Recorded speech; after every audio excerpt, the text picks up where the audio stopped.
said while he was. Oh, y'all lively already? What's up? Yo, What up? what's What up? happening? What up? What up? What's West really Coast. good? Oh my goodness! Okay, I see some peoples. What Yo, we up? got several peoples in the house right now. But I'm trying to get this lighting straight. Yeah. Black Seal, what's up with you, family? What up, fam lamb? What's up, folks? Let What me it see if do, I can Brody? get this on full screen right Somebody got quick. the style cracking. Who's playing music in the background? Oh, you know who that is already. You see me set up back here. I ain't playing no games. Sounds awesome. Looks to the Thank you for dust. your patience. I'm sorry, my Ponies apologies. franchise about already. No surprise, making a threat would not be wise. Got the competition wishing they wasn't living when in fact you was warned. My sworn. Checking to see if people can see us on Facebook and all that. You might want to check. Let me check. Word. Share it. Share it. Yes, they can see us. Okay, cool. All right. GMC in the building. All right. So this is TOMEICKO. This West is Coast. Chit Chat Podcast. I'm here with the 2000 Crows. I What up, mean, family? How y'all feeling? yeah, you can introduce yourself. Yo, I'm the one and only ill psychotic 14 karat representing 2000 Crows, funky dialect, also affiliated with the Good Feathers, also affiliated with 4812 Crows. Big up shout out to my man Ezam A1. Wherever y'all at, man. I ain't spoke to y'all in a minute. However, yeah, we in here. Just the moment they fed. What up with it, GMC? You gonna introduce yourself, man? Yeah, GMC, aka Wise 24/7 from the Blackbird Pack, 2000 Crows. What a, I said it's short and quick and sweet. Right. well, wait, GMC, wait a minute. You know me, right? I mean, there's 50,000 of y'all, man. I see you in a minute. I ain't seen you I know. Since when? since I did the mixtape. Shit was fun, and then it tweaked up. Yeah, you kind of glitching a little bit, Black Seal. Oh, you got to mute off and on. Oh my gosh. I was listening and watching your videos, catching up on stuff. I'm really impressed. Most definitely. So what's up, y'all? Okay, so for those who don't know, let me give a little background, a little information. There were a bunch of crews in the 90s. Oh, yeah, let me tell you, if you don't mind. Oh, what's up? Let me hold up. Let me ask. What's up? What's up? Oh, number 99. What it do, Double son? X. What's up? Rowdy. What up? Introduce yourself. Yo, this is the brother Facts, FAXX, number 99 from 2000 Crows. Checking in. How everybody doing tonight? Peace, peace, peace. Well, I was Amen. trying to be prepared and have everybody's music on cue and all that, but StreamYard is very weird. It makes you check in. Oh, you got people right now. They saying big ups.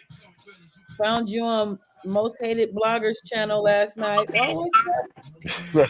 Saying what's up? That's cool. Good to see you. All right. So there's a. Oh yeah. Do me a favor, whoever this is, and I love the music, but it sounds different. Would you mind muting yourself just for a moment? Like mute yourself. All right, because the background stuff makes things not sound clear. Yes, thank you. Oh my God, this lighting is not good. I need better lighting. That was definitely KTG.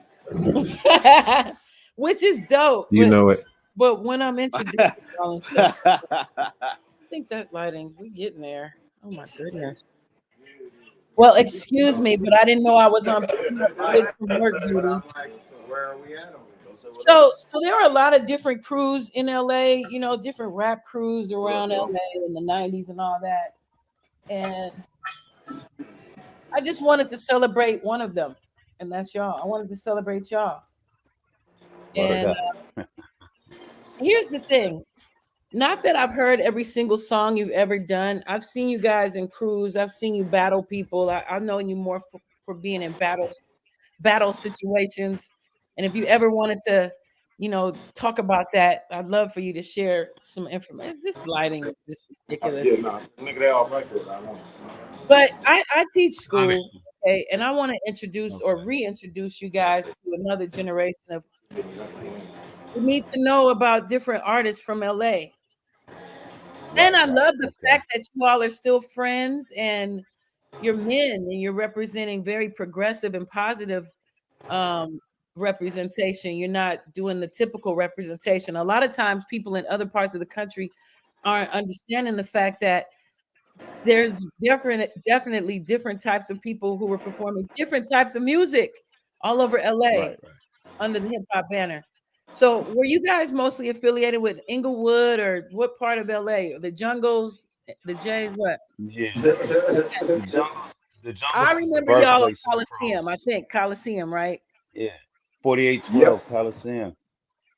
The nest, the original nest, the place where the Blackbirds was created at. You know what I'm saying?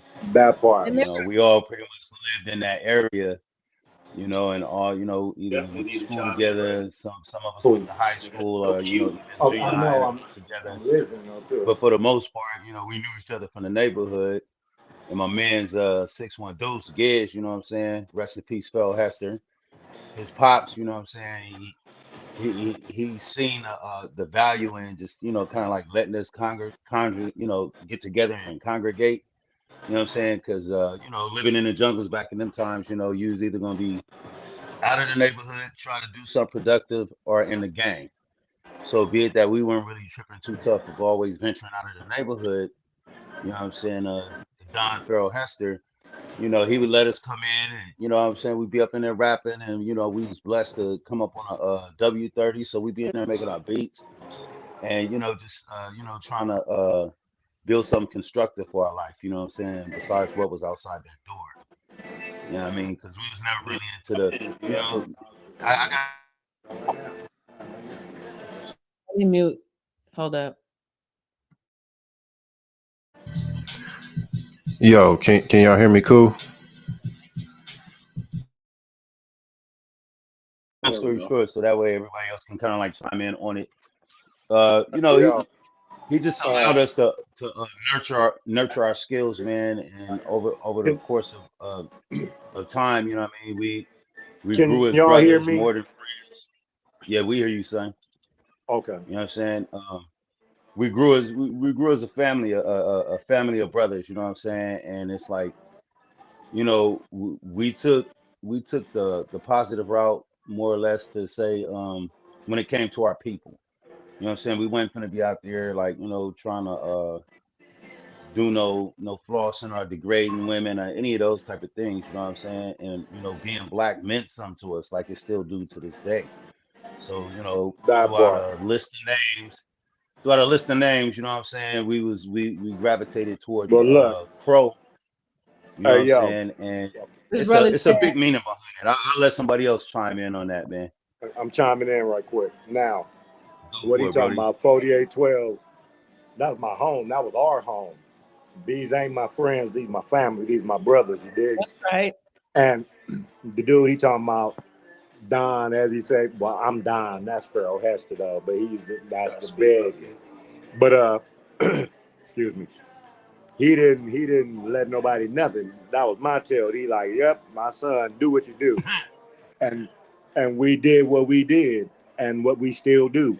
But like my tilt, which is our tilt, the crow's nest, the original nest, was kind of like the good life or blowed. Everybody named mama coming to my tilt, and we all b-boying, enjoying, learning. We used to build all the time too. Like we have our meetings, we reading and we building too, and then we building musically.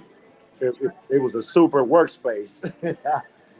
Yeah, It was a super yeah, workspace. yeah, definitely. The Boys and Girls Club, yeah, They had nothing on the 12. So, what era is this? Like, what years are we talking?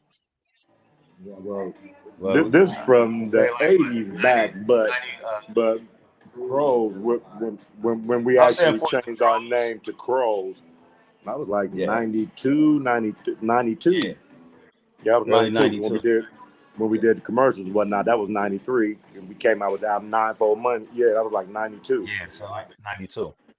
No, I'm saying Okay. we all been together since the '80s, but once we changed our name to Crows, we used to be Race of Spades. Oh my God, I remember Race of Spades. Yeah, Big up to Yo, what Chapin happened to that Mold one and my man brother? Bezan. Okay, say that try again, saying that Tamiko. again. Oh, I'm sorry. There was this brother. Okay, Osaze used to talk about this one brother. I think he went to Inglewood High, and he was part of Race of Spades, wasn't he? Can't think of his name, but he was. Well, you talking about Maze Zam as I think Amino? so. Yes. Yeah, as Amino. Yeah, he from Race of Spades. That's Crows.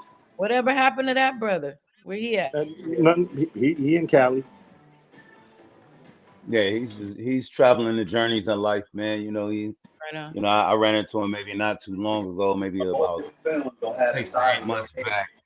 And like, Well, he living life, man. He growing, you know what I'm saying? He's still flowing, it's just that, work was, we all grown now. And we have to kind of like, you know what I'm saying, put certain things before the music, such as income. Yeah, Yeah, I mean, so, I understand. you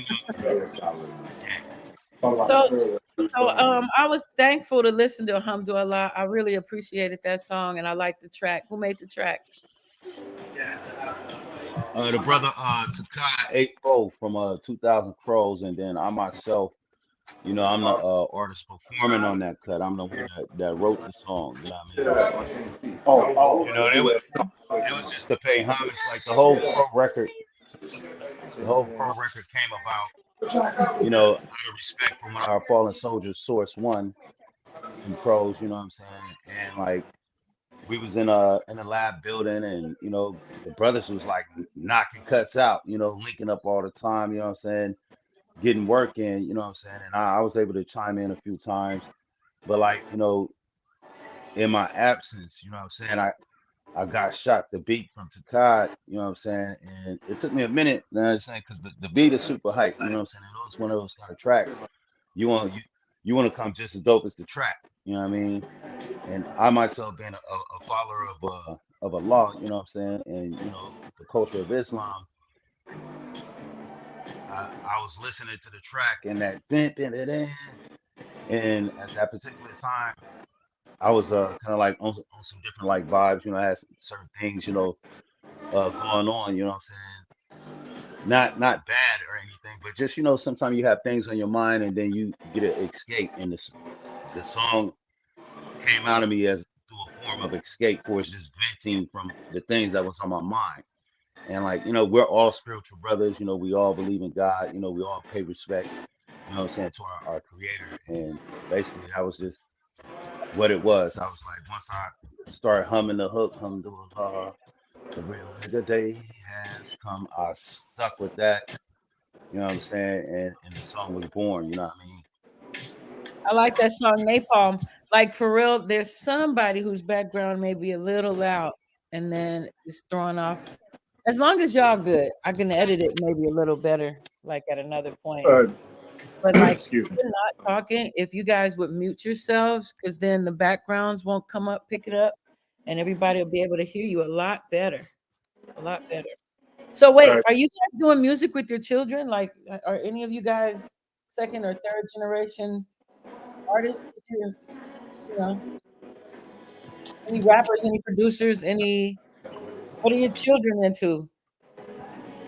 well, first thing I want to chime in right quick off what Rowdy was saying about us being spiritual, this that. For anybody who's listening, excuse me, 2000 Crows, Blackbirds, Dark Armada. The two is man and woman.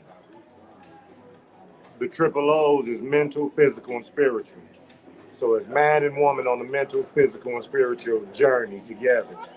Blackbirds are my father's birds, carry lost souls to heaven.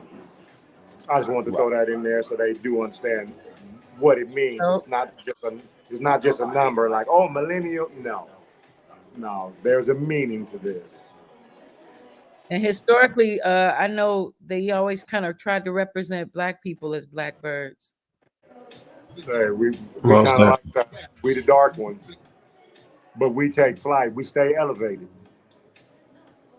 Now, a lot of times lately, matter of fact, thank you for mentioning that.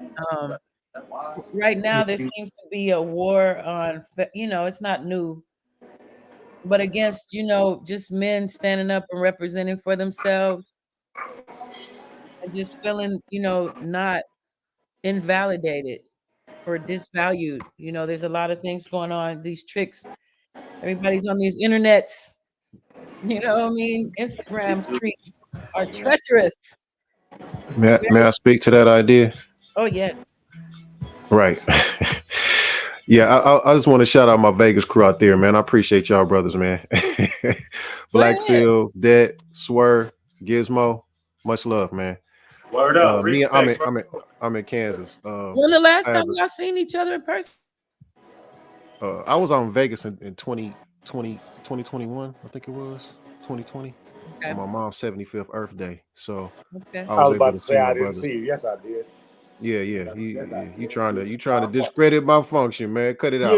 Yeah. I'm a hater. We went and got it in, bro. I took you to Hash House of Go-Go. We got our grub on. Man. I'll never forget that, man. I always looking at the pictures, man, reflecting on that day, because that was an extremely special day for me. Yes, sir. However, I want to speak to the idea about the black man being put in a position to have to show who he is from his essence. So being given this opportunity, we as blackbirds, having the thought process that we have, we actually are somewhat, or have somewhat stepped ahead of that thought process.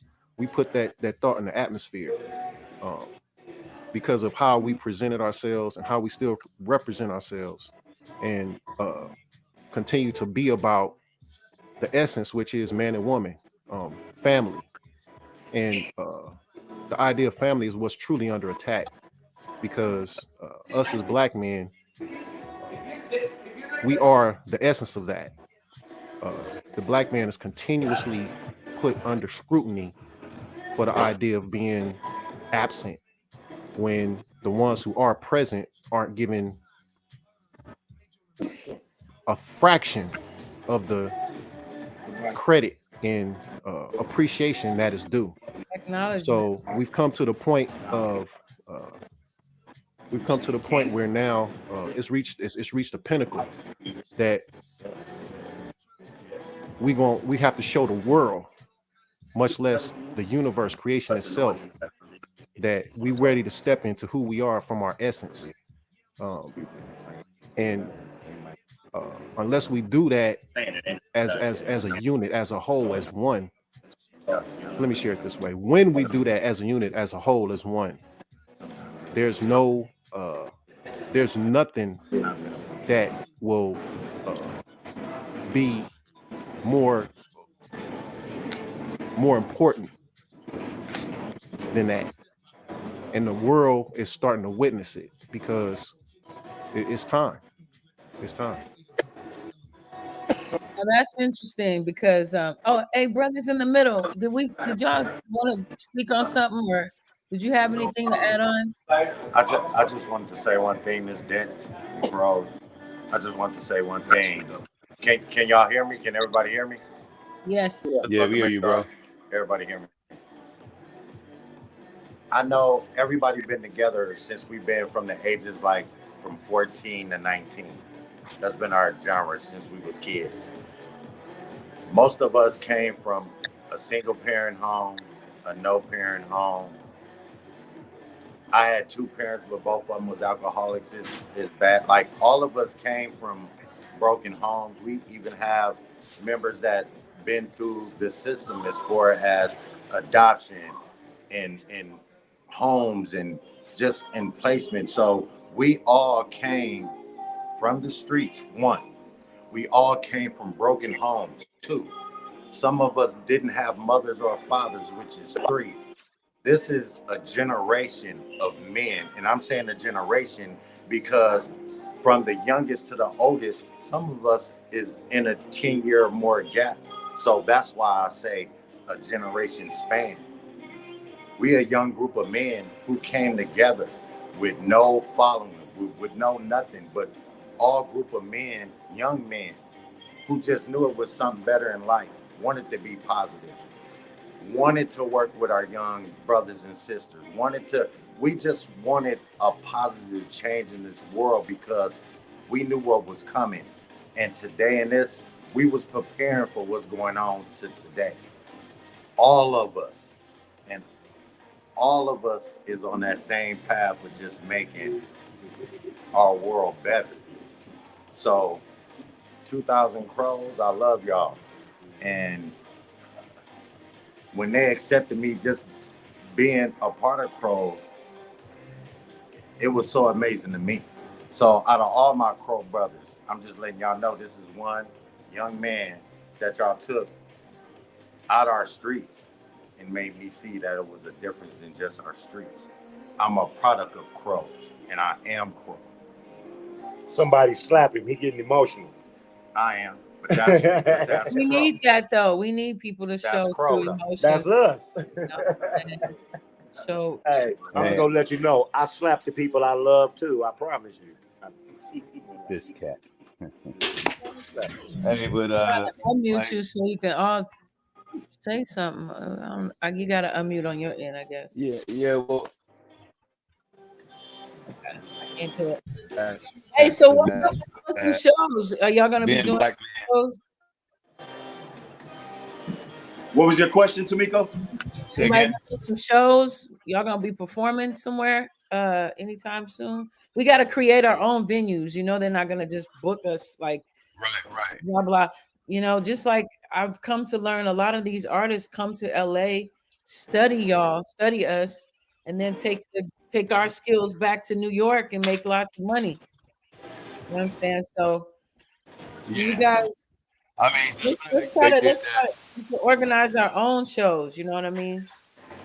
That's been Right. happening since hip hop on the West Coast really accepted it. You know what I'm saying? Like a lot of people didn't look at West Coast MCs as MCs. They just thought we was all gangster rap, blah blah blah. Right. So it was real easy because on the West Coast there's Hollywood and all these places that are known for just having these extravagant venues, but they were flying a lot of people from everywhere but in-house to perform at these venues. They Right. weren't, what I'm Right. saying?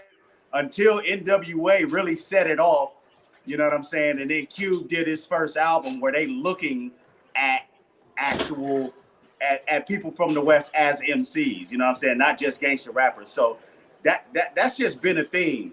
And there was a short span in time where we had our own, and that's the Unities and the Water the Bushes, you know what I'm saying?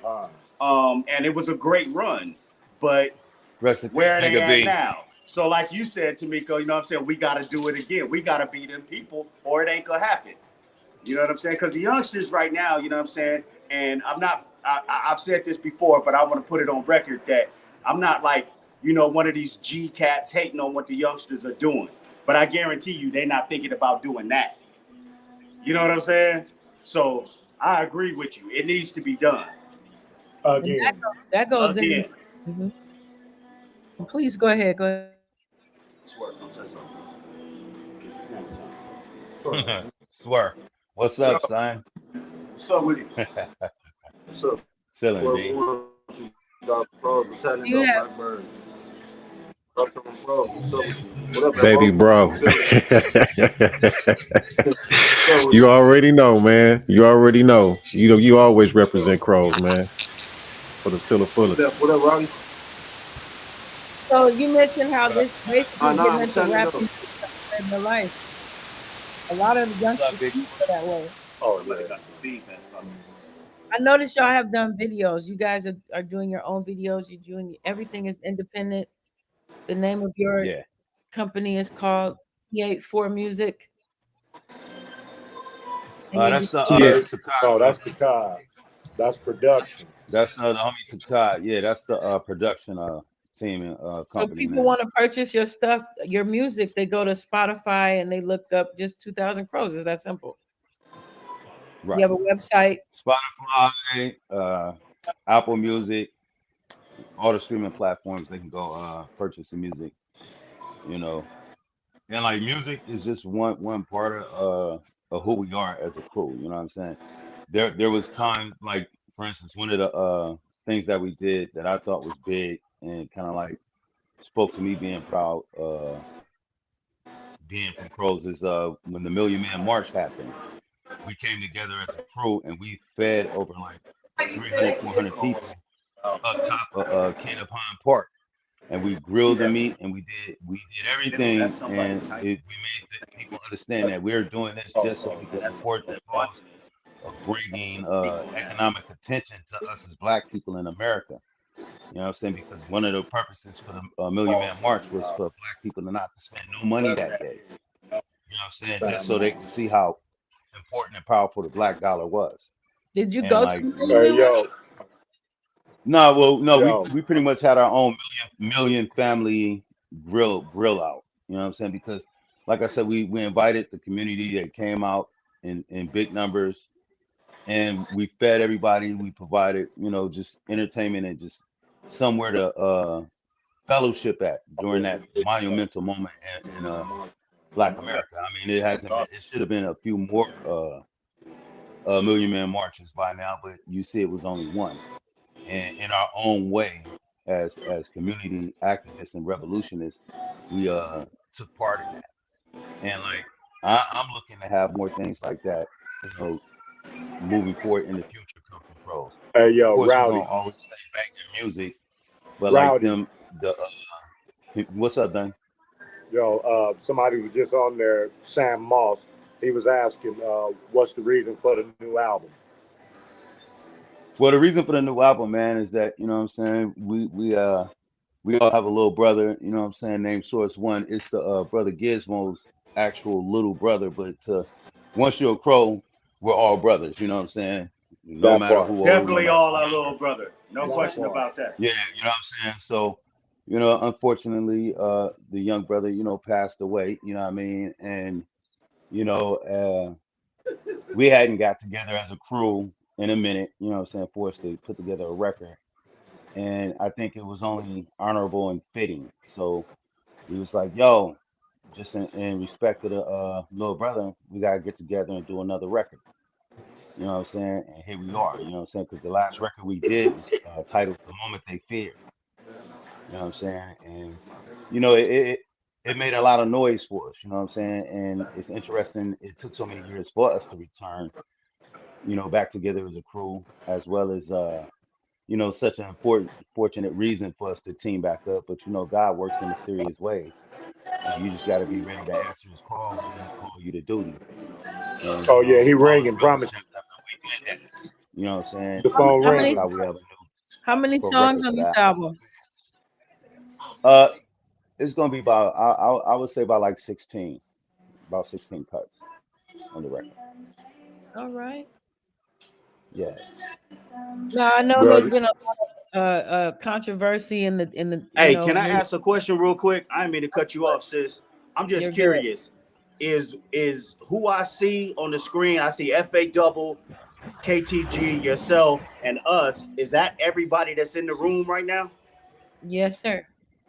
Oh wow, where brothers at, man? No, but the Sam Moss dude just said something. 84 just posted. Anybody heard from anybody? Is anybody else chiming in? KTG, do you know Yeah, FA double? Yeah. I'll post the link in here so if people want to get in, they can if you want them The to. God said something that he probably just ain't talking to. Cause Yeah, can Yeah, y'all somebody see? just chimed in from our feed, said they just listening. You know, they for whatever reason they not chiming in into the Okay, actual for podcast. sure. I was just asking, for sure, for sure. But yeah, you know, brothers is out there listening. Oh yeah, you got listeners for sure. There's Yeah. definitely people checking y'all out. Because I want to know. It's an honest question.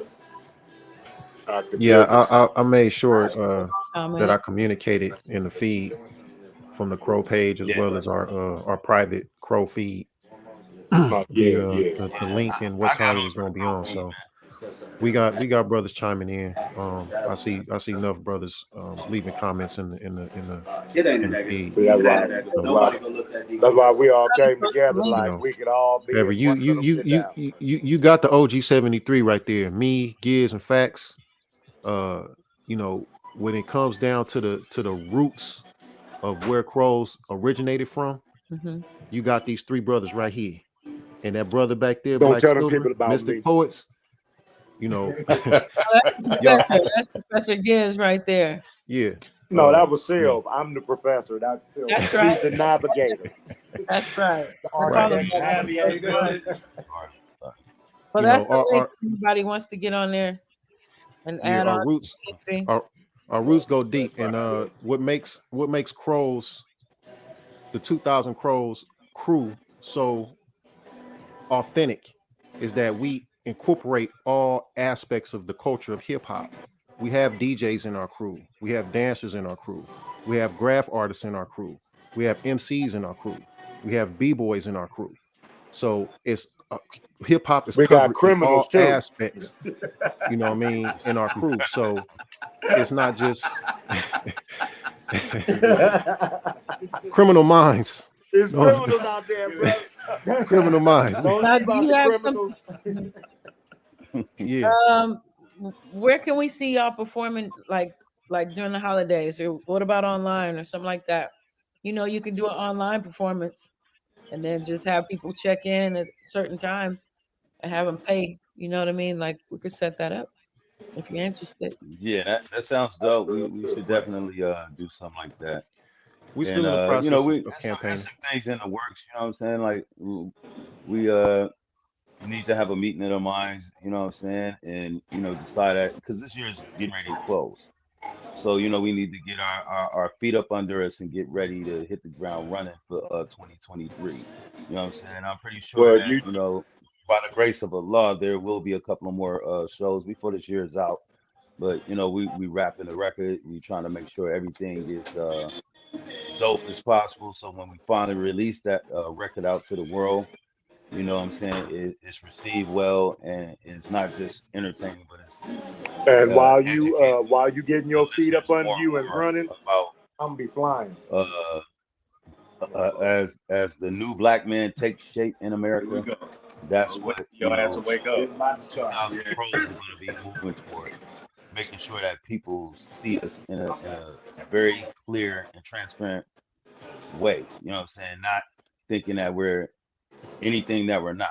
You know, that's why if you listen to Crow music, we don't be talking about too much of the flossing and, you know, this, you know, shooting and killing up people and this, that, and the other. I mean, we're all like my man Deck said, Rec Law from Crow said, we all come from the streets, you know what I'm saying? But it's a responsibility that we have to the generations coming after us. If we keep reciprocating bullshit, we can't get mad at them when we're the older generation and all they living and putting out in the universe is bullshit.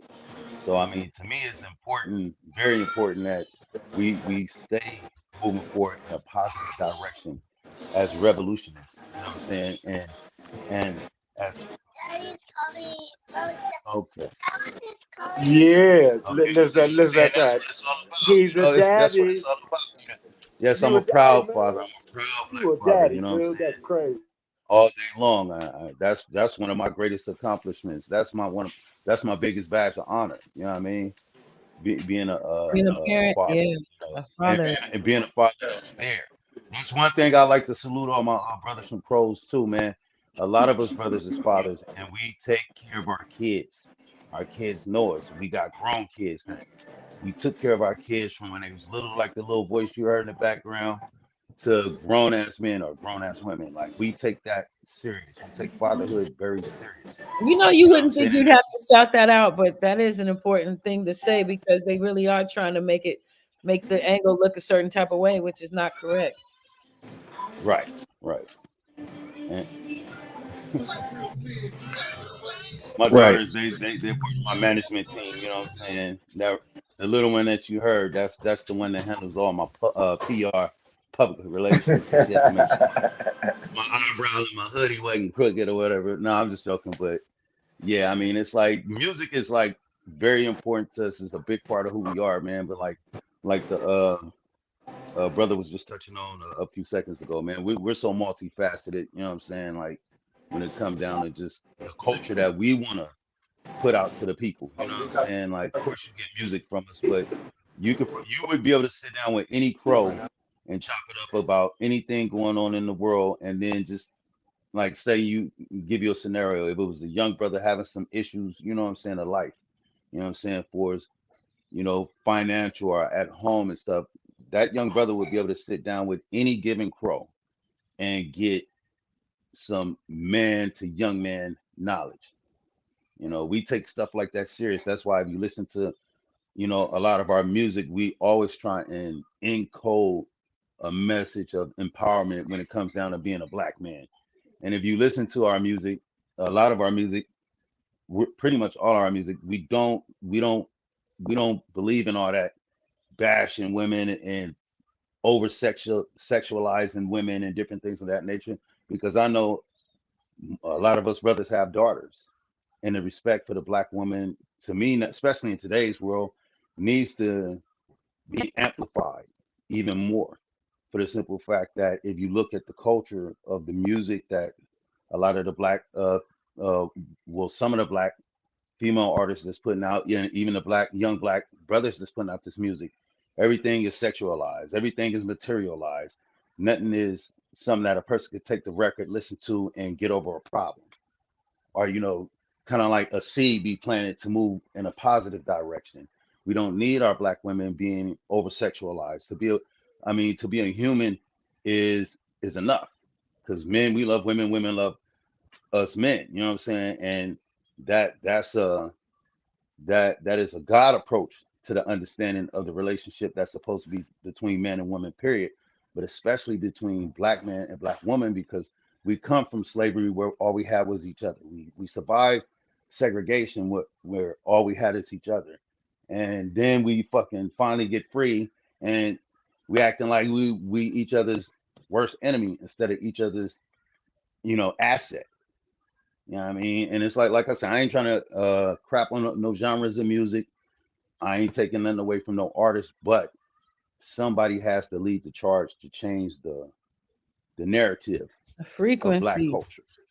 Hey, you know You know what what? I'm That's saying? an interesting point. I was just talking to somebody earlier about that on a different podcast in regard to, we know this, right? Clearly we know this, but then when we go on Instagram and I'm seeing my stream looks different than my husband's stream. I'm seeing chicks putting their feet on there, their titties, their booties. They selling everything. Right, They in your inboxes. Shame on them for using their beautiful magic.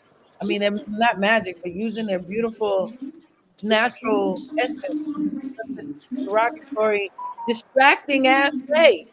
There's a lot of work to be done right now, and it's not helpful when right, a lot of us, decide that because we can, because you can't tell us nothing, that we right, decide to you devalue our essence, our power, actually, you know what I mean? And so right, I know I see a lot in these classrooms. Kids really do act out whatever they see at home. They really do. They act right, way different in front of their parents. I just want y'all to know that. Okay, Run for the all the building. yeah, Yeah. they definitely act out a lot of things in the classroom, and Uh, it's very if I may speak to that idea about how our generation grew up in the era what we call in hip hop the golden era. Uh, Pretty much every artist that was coming out in the mainstream was very authentic and original. There wasn't this copy paste type of vibe going on. Everybody that was coming out had their own sound, and it really was an inspiration for the ones of us who was coming up in that era to develop us from the understanding of being self.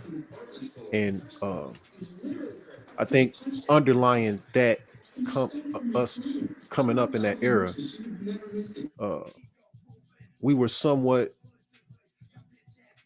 I want to say, sheltered in a way, disconnected from how in the overall, in a bigger sense, what was taking place um, to us from the essence of the drug war, uh, police brutality, policies being put in place to disenfranchise us as a people. However, we had hip hop, and many of us gravitated toward it, and it really inspired us and influenced us to live positively and not look to be influenced and taken down a path of being negative. However, when I look at hip hop today and when hip hop is perceived today, you would think that we didn't do what was necessary to cause the culture to evolve to the next level because of the way that the thought processes and the activities that's going on with the music today. Even though as a whole, we aren't the ones investing our resources and energy into putting that type of thought process and negativity, in the forefront, in the mainstream. However, anytime we had an opportunity on any platform, I've recognized that from our generation, we speak to that idea, in the idea of not accepting it. We'll tolerate it, but we're not going to accept it because we want for the new generation to be who they are. However, they got to know who they are first, and the knowledge of self is really becoming a lost path. A lot of the youth today are really so geared toward money, fame, uh, being in the spotlight. However, those are great things to pursue. However, at the same time, you have to understand the responsibility of it and know your place in that pursuit. So we've been given opportunity, with this new album and with this, well, I would say, a resurgence of our identity to present to the world what it is that we do and why we do what we do. So this is what I want to share on that idea. I mean, I think basically Kanye was in his own weird, let me not say weird, in his own way, was saying those things about these labels. I mean, essentially, nobody forces one to sign on the line, you know what I mean? But because of economic oppression, of course, a lot of people choose to do, what the labels tell them. And it is truly what the labels tell them to do. I remember when Coolio used to take me up to Def Jam West and I'd see these meetings, I'd be in these meetings with these folk, okay, and artists. And I remember being told to write at a sixth grade level, which I couldn't do it. I didn't even I knew what they meant kind of, but it was kind of like I don't know how to, do that. So it's very formulaic, and so in these days, I remember when we everybody first started complaining about so-called mumble rap. Remember, like around the 2008s, 2007s, or something like that, and it was just terrible to our ear, right? And then they kept pushing it and pushing it and pushing it and pushing it. And then what? It's 14, 15 years later, and now one of the groups who was considered a mumble rap group, which was Migos at one point, I think I kind of remember that. They got better. They got better. But now we're really revering this group, you know what I mean, and their artistry. And then the young brother got murdered 2 weeks ago, and it's a really big thing, you know what I'm saying? Whereas when they first came out and all the different artists, youngster artists, that's why I appreciate when one of y'all said you do not disrespect the younger artists. I respect that because it ain't our thing, it's the next generation's thing. But then it becomes, how do you know how much is the label's thought and how much is the true artist thought? You know what I mean? I hope I'm not rambling. Y'all understand what I'm saying? With you, and I was gonna chime in anyway. Y'all can hear me? Hey, can y'all hear me? Am I Yeah, right here? Am I in there? Crow that. yeah, y'all on Yo, what up, Dap? What's up? We hear you, Y'all, fam. y'all can see me or what? I have muted y'all because the backgrounds is messing up. Talk Yeah, I'm people. sorry. We I hear can't hear we you, can't but see you, Dap. I mean, I can't see you, but I can hear you, Dad. Yeah, why y'all You can't gotta see me? press it. You gotta press a button, like click on whatever the audio. There's a video, and you gotta click it, and then your camera come on. Wait, Click the hold camera. on. I'll click the can. Wait.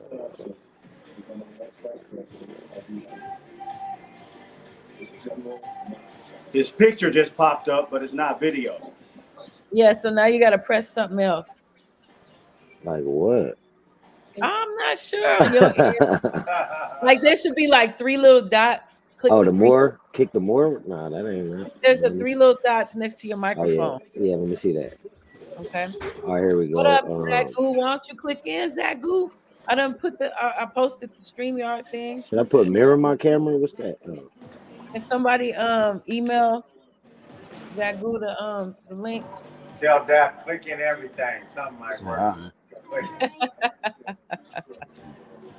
Oh, Dap. Yeah, Crow Dap. Hi, little ones. Hi, y'all. Hi. Say what's up, world. Say what's up, hip hop. Good to see you. That's a twin. Hi, beautiful children. Oh, that's all daughter. And walk. Hey. Not fat. We lost somebody.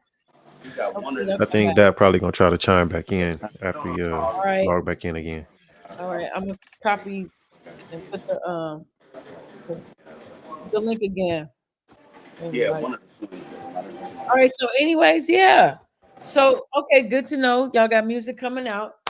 Talked about the past, how the music helped keep you in line. Brothers Right. are starting to speak up more, I believe. Y'all seen y'all out there? Election time is coming, and right around election time, folks start doing dirty tricks and using us as pawns in some type of way. Now, I don't know if you ever listened to or paid attention to my little Koala Harris podcast. That's on my channel. Thank you very much. Koala. You call her koala. Koala Harris. Yes, it's a parody of you know who. Right. But I got it's on my. But I mention it because did y'all know that they've been working on now? They've approved getting rid of bail bonds. Now, Right. some people may say, "Well, I'm not a criminal, so why do I care about that?" Well, it affects some of us sometimes, and is that cool? Is that not cool? Okay. You want to speak to that, Sue? Yeah, she said get a I rid mean, of to be honest with you, everything I would say right now would be personal. So I'm not gonna get into that, right? I hear you. But I hear that. you know what I'm saying? But the truth of the matter is everything we're discussing is about control and taking back control, right? You know what I'm saying? The core of a lot of the things we've been discussing since we've been on this chat has been about people trying to control us and us not allowing them, right? And at the end of the day, we all got choices, right? E40 made a song about it. They cannot see me, bro. This shit is stupid. Yeah, still trying to figure that out. But at the end of the day, Crows is a collective of people that chose to move a certain way. It's a brotherhood, and we're just happy to still be here, strong. You know what I'm saying? I don't want to get too political right now. You know what I'm saying? I would really just rather discuss what Crows mean, you know what I'm saying, to the world from a music standpoint, because we got a lot of fire coming down the pipeline right now. I respect that too. I understand and respect that.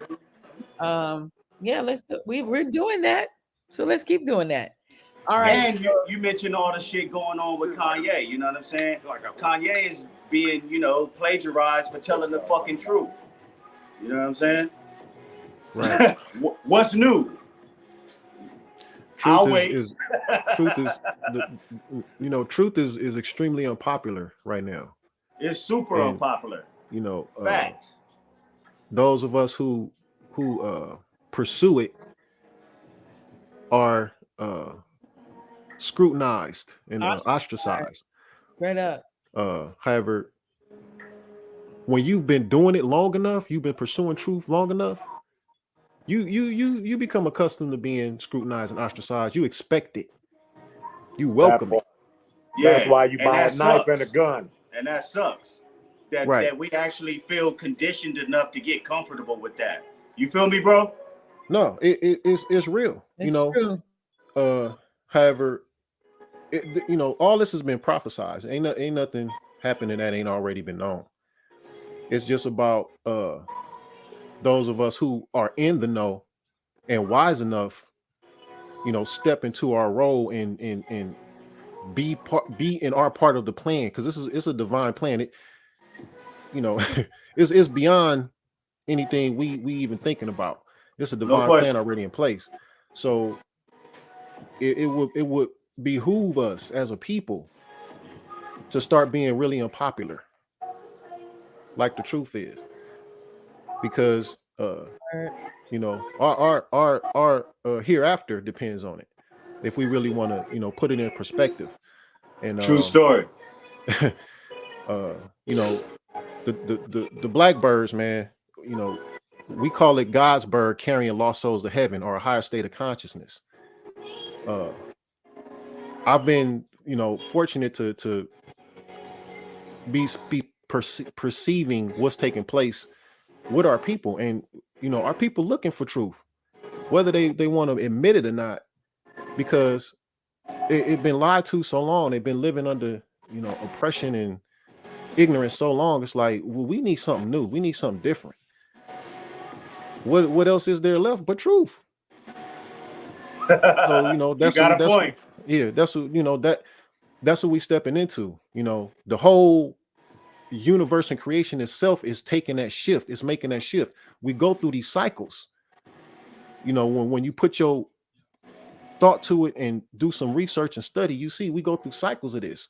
So we coming to the end of a cycle of the ignorance and the lies and the deception and the depravity and all that other craziness. That's why it's at an all-time high right now, because it knows, all those who's doing it, they know it's going out. They going out. When we reach the year 2020, being hindsight vision, 2020 is hindsight. You can look back and see, like, what the hell was going on all this time? We wasn't even supposed to make it to the year 2012. Remember? We wasn't even really supposed to make it to 2000. Everything was supposed to shut down. Remember Y2K? Are you people was taking place? When the year 2022, we headed to 2023. If you'd have asked cats back in 2000, do they think we're gonna see 2023? Oh hell no, they probably gonna blow the earth up before we make it that far. However, we here now. KTG, you're speaking about propagated fear. You're speaking about fear, right? Right. And implanting fear amongst oppressed people is powerful. and right. Guess what? Just facts. That's Right. facts. And I'm gonna tell you this: what you need to do is get you a knife and a gun, and stop being scared. And it's good. It's time to kill for our freedom. We got to love the death of the people who trying to. Oh, I'm not. Nobody I here, don't know man. what just happened. He's the rebel. He's the rebel of the group. And we got to stop them now, man. Self-defense is key. It's two sides to everything. Love is a vibration that can be utilized more too. I agree. 200%. Self-defense is key though. Yes, you better learn karate. I'm telling you. Right. Or jujitsu or something. You better learn something. Swing a Did stick. you hear my kid just told me they have this thing, I forget what it's called, virtual something. You put the glasses thing on, and some guy made it to where you could actually die in the game. Why would you invent something like that? Like, well, we all know it's not going to get approved, right? Right. Yeah, exactly. Yeah, okay. it sounds like a very good torture. Yeah. I know I'm new to the. I know I'm new up in there. No, I heard about it. Y'all played the album? New in virtual reality. Y'all played some Oh, songs? we're gonna get to that. Let me get to that. Okay, so Oh, I was my bad. going to. Okay, hey, actually, let's do it. So, I could play Napalm, the video. But my thing is, I'm still learning about how copyright works. All rights reserved. 2,000 Crows is giving me permission to play that song. Let me try Right. Napalm, and then Fair use. But while we're doing that, keep talking though. I'm gonna just hook it up while I'm doing that. Yeah, that Napalm song, that's featuring Crow Dap, who you see on the screen right now. That's featuring Zagu Brown, number 26, and also Action 5150 and Jackpot. Also, it has featured on there. It's Dap, Bagoo, and No brains No exotic. Brains 304. So that song is just basically putting the hip hop world on notice that that we're the coming. heat is dropping, man. And That's this is just the beginning, So while it's playing, you gotta mute because it'll echo or something. Let's try. Definitely.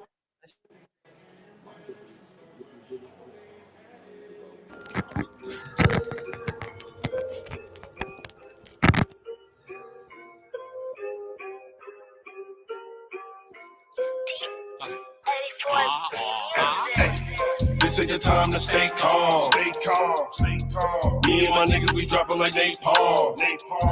She love the way I move, all my boss can't run me. The type of shit that motivate you to get some money. If I leave the house, it's to get some paper. If not, I don't wanna move. Yeah, I seen you on the route, but that don't mean I fuck with you. Your name ain't steak sauce, never been. I only mess with veterans. Yeah, my pro niggas war ready, ain't asking to put the work in. Every day out here training day, shells landing another rainy day. Have you had that day in your life you knew nothing after would be the same? Face that shit 3 times, she came out stronger, but different.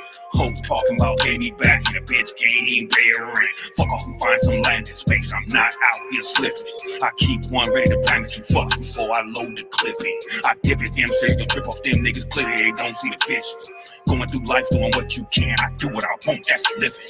When and how, I don't play games, it all comes down to family for me. While I'm trimming out you motherfucking lames, all I need is Crow family around me. Crow. Me and my niggas, we hungry, we just out here getting this paper. Keeping my eye on the prize, a blick on my side, run up at you catching them vapors. Fuck out your chest, you gon' need ventilators. We gon' stunt show out for the haters. Got you breaking your pockets like Vegas, trying to compete with the best, you can't fade us. We some pirates who pillars like Raiders. I'm deep in the dark like I'm Vader. When I'm out in the route for that paper, gotta get it, ain't taking no pay cuts. Shipping packets touching on schedule, better have that money available. Cause we ain't taking no credit, bro. It's cash, you carry no minimum. Hey, this ain't the time to stay calm. Stay calm, stay calm. Me and my niggas, we dropping like napalm. She love the way I move, all my boss can't run me. The type of shit that motivate you to get some money. Nigga, my rhymes turning to mental patience. The beat starts up the filtration. The weak niggas start falling through, and the strong niggas stay to lead the nation. Coming together like Voltron, me and this mic like Thanos and Ultron. Rocking the jeans, say Volcom, retro 3s and a blunt full of napalm. Putting out music that's bomb, stand there arena alarm. Just keep calm, tattoos run up the arm. Don't be alarmed, look at the smiling charm. They didn't believe we had hotness, everybody else upload obnoxious. So I just do like the birds and drop shit right on their head like, yeah, I got this. Whatever you think or rethinking, shit could turn up in the blink and I made it. We all trying to fight off the demons, strive for the best, make a change and believe it. And that's how I see it and I leave it. I throw this bomb, you better wide receive it. Play this song like it's your morning briefing. Like get out there and make some more achievements. This ain't the time to stay calm. Stay calm, stay calm. Me and my niggas, we dropping like napalm. She love the way I move, all my boss can't run me. The type of shit that motivate you to get some money.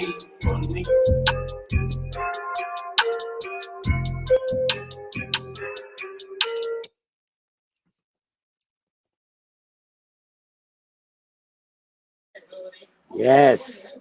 You feel me? Okay, were y'all able to hear it? Yes. Terrific. Yes. Yep. Okay, y'all on the outside, Sam Moss, y'all listeners, did y'all hear the song? I guess they would have told me.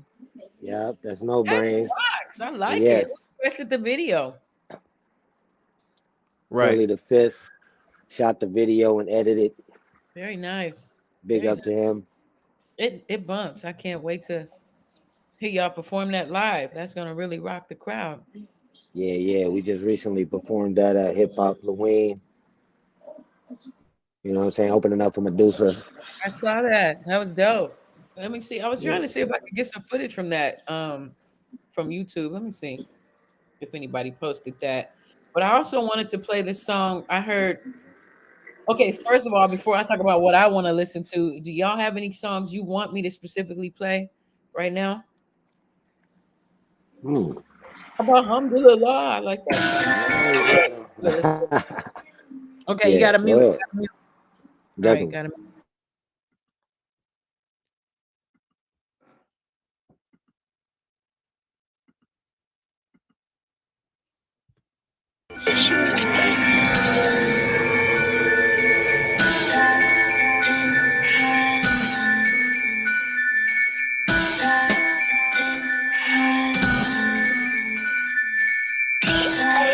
Yeah.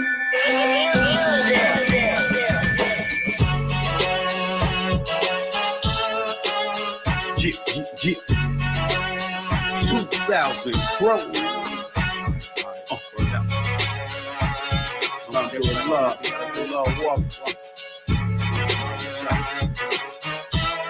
Dig it. Flows of life and death mixed with the rum, money and blood. City streets overrun with so many tricks falling in line, losing their mind, going blind, serving time. Has a feast in the belly of the beast, a lot's all I got, so I pray toward the east. Step in war, or step in peace. Step wrong, I leave your style deceased, pockets increase. Low out of service, murder in the air, motherfuckers get nervous. From the pack out, the stack out, the blackout, strikes of lightning, nothing to make you back out. When you win a nigga, watch how you move. One time fake niggas, punk bitches wanna see you lose. Half the stars be the one God made. To crush false prophets, keep the truth and stay paid. A real nigga day has come. Come on. Alhamdulillah, we do nothing but love. Yeah, alhamdulillah. The real nigga day has come. Yeah, alhamdulillah. Needed nothing but love. Yeah, I didn't get shot, I didn't get locked, I didn't get forgot. I say alhamdulillah. I live that life, I made that move. Raised in the streets, still came out smooth. I know hard work, I know how to scramble. Hit you with the thump, too much to handle. I cocked that cat, I flipped that stack. I went and re-up and made triple back. I changed my ways, now I'm doing better. No, you can't stop the 24th letter. Packed with grabs that life mad. Take form and move worldwide like a global storm. The words I breathe be a scroll from the essence as I build with the skill to reveal the lessons. Yo, non-stop, I rise like the sun. The saga of the Don has just begun. Alhamdulillah, a real nigga day has come. Come on. Alhamdulillah, needing nothing but love. Yeah, alhamdulillah, the real nigga day has come. Yeah, alhamdulillah, needing nothing but love.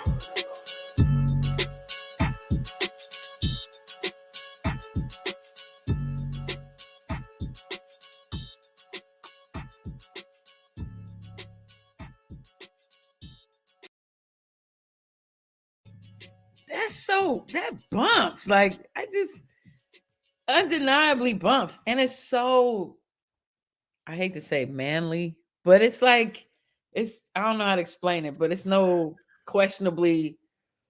There's a lot of testosterone in that track. I like it. But it's positive though. It's not like disrespecting people. It's like stepping up for your manhood. I really like that. I really enjoy that. I bumped that song around here. Now, I do want to play this song. I was just enjoying just the artistry of this particular song. Again, if you have some songs you want me to play, let me know. But I want to play this one if that's okay.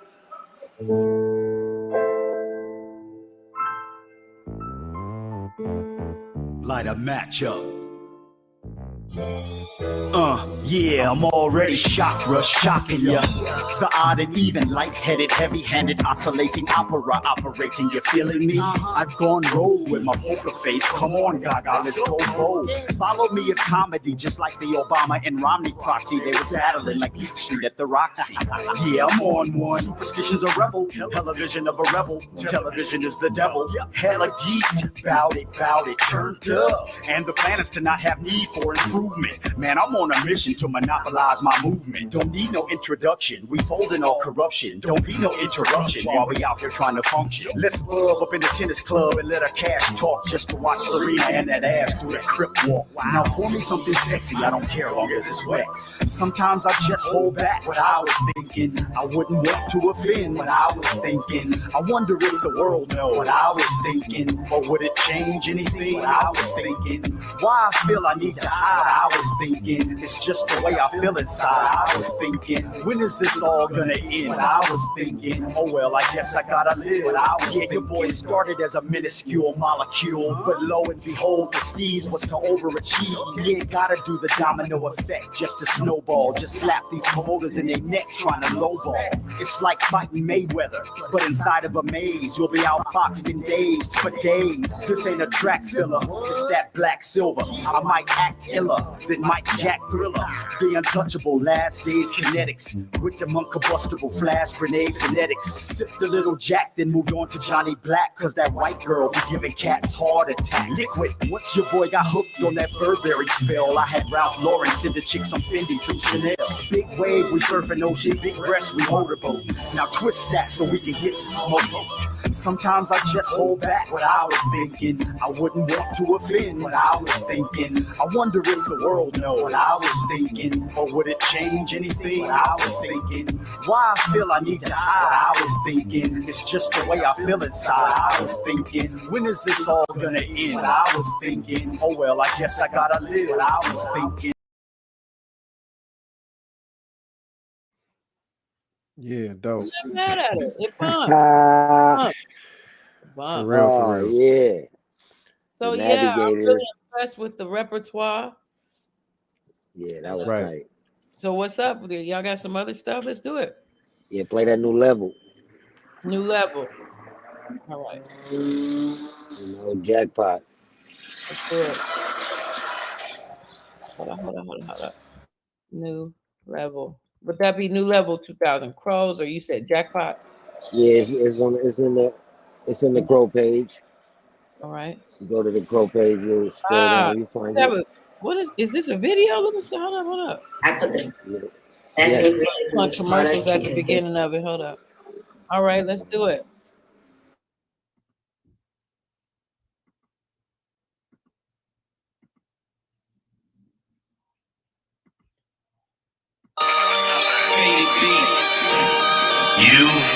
Is there a video or not? Hey, the jackpot on a whole new different, whole new level, whole new everything. Watch me go. I want to make sure. Is this the song? Yeah, that's the song. He do got a video to it though. Okay, that's what I wanted to know. Okay, I don't want to. My bad. Let's try. Let me see if I can find it. Blue Jackpot video. Yeah, 2000 Crows has a YouTube page. You can check the 2000 Crow YouTube page.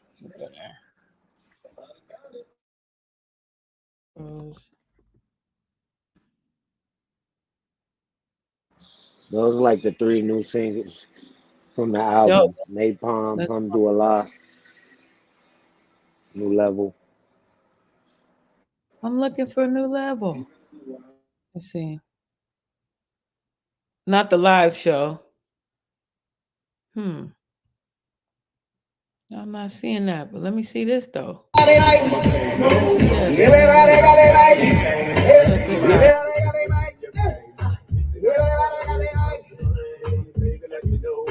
We got 2000 Crows coming up. I just like good music. I like good beats. I like good people. I like good vibes. And Hip Hop Halloween is about that tonight. Yes, sir. Jackpot up in here clowning. Are you ready?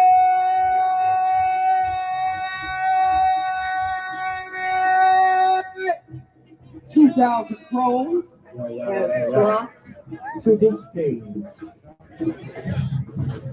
Hello, ladies and gentlemen. How you guys doing tonight? We're going to do something really special for you guys, you know what I'm saying? If you don't know who 2000 Crows is, well, you motherfuckers are going to have a real special treat tonight. This is not my Halloween costume, motherfuckers. This is not a gimmick. Okay, just to let you fuckers know. Oh, well, you're not fuckers, you're Black Queens and Kings. Check. We got this ready? Oh, shit. Hold on. Go ahead, Saku. Yeah, I just want to let y'all know we're going to do like we always do. Just listen up. You're going to feel the energy. We're going to get it in. We got 3 singles. We're going to drop 3 of them real quick and get up out of here. Yo, Smurf. Yeah. Used to let the mic smoke. Now I slam it when it's gonna make sure it's broke. When it's going, they won't get on. I won't let nobody press up and mess up the scene I set. I like to stand in a cloud and watch the people wonder, damn. But think about it, then you understand. I'm just an addict, addicted to music. Maybe it's a habit. I gotta use it. Hold up. 2000 Crows here. Just hit I'm on a whole new different, whole new level, whole new. Watch me go get it. Whole new level, whole new money. You see, the money really gotta be working for me. Now you wanna be friends, hang around me. Plotting and thinking how you gon' get me. What? Hit you with the blammer, blow you in the brain. South Central Navy, home of the Crip Bloods and Innovators. Keep my mind on some new imaginator. She like the way I pull up and stay creative. Wait, nobody owe me shit. Stone face even do my jackpot trick. Got a whole bit if I can't be myself. Self-made like a motherfucker by myself. Self tripping, wood grain gripping. My vision, Black Panther mission. Stop, wish it, go get it, listen. Fuck with me, you're gonna need a dental technician. She like the way I boss up, keep them on the tippy toes, get the money flow. Wake up, wake up. It's really all up to you, but nobody can do you like you. I'm on a whole new different, whole new level, whole new everything. Watch me go get it. Whole new different, whole new level, whole new money. Watch me go. You see, the money really gotta be working for me. Now you wanna be friends, hang around me. Plotting and thinking how you gon' get me. Hit you with the blammer, blow you in the breeze. Don't take it personal. Wait a minute, wait, please take it personal. For friendship, non-negotiable, reversible. When I cut, it's damn so surgical. Living life better than the angle. Cash out, I'm going to be an angel. Look, I've been blessed since birth, since my pinky toe touched earth. Now life's crazy streets, baby drinks, crazy drink. Folks are watching this, y'all. That's why I'm straight watching y'all. Hey, hold up. Keep on the tippy toes, get the money flow. It's really all up to you. And where you at? Come on, I'm on a whole new different, whole new level, whole new everything. Go get it. Whole new different, whole new level, whole new money. Go get it. See, the money really gotta be working for me. Yeah, you wanna be friends, hang around me. But I ain't thinking how you gon' get me. Hit you with the blammer, blow you in the breeze. Yeah. I didn't come out here to be clowning on you. You with the blammer. Hold on. When it happens in LA, it happens. Hey, let me get my niggas right here. That was just a warm up. Yeah. Hold up. Already? Okay, before I play that, do y'all want me to keep playing this, or what do y'all want me to do? I'm loving it. Can I keep playing? Right? It? Yeah. Let it run. We can see the whole show. That's fine. Right, cool. Rules. Y'all ready? Y'all ready? Rules. This is the time to stay calm. Stay calm. Me and my niggas, we dropping like napalm. She like the way I move, I'm a boss, can't run me. The type of shit I make to make sure to get some money. Yo, go! If I need a house, it's to get some paper. If not, I don't wanna move. Yeah, I seen you on the route, but that don't mean I fuck with you. Your name ain't stay sauce, Never been. I only mess with veterans. Yeah, my crow niggas already ain't asking them with the work in. Every day out here training, they show landing another rain day. Have you had that day in your life? You do nothing afterward being sane. Face that shit 3 times and she came out stronger, but different. Whole talk about pay me back and can't pay the rent. Fuck off, find some land in space. I'm not out here slipping. I keep one ready to blame me for, so I load that clip in. I dig an MC to cook off them niggas till they don't see the vision. Hey, going through life, doing what you can. I do what I want, that's living. When and how, I don't play games. It all comes down to funny for me. I'm trimming out 2 motherfucking lanes I need.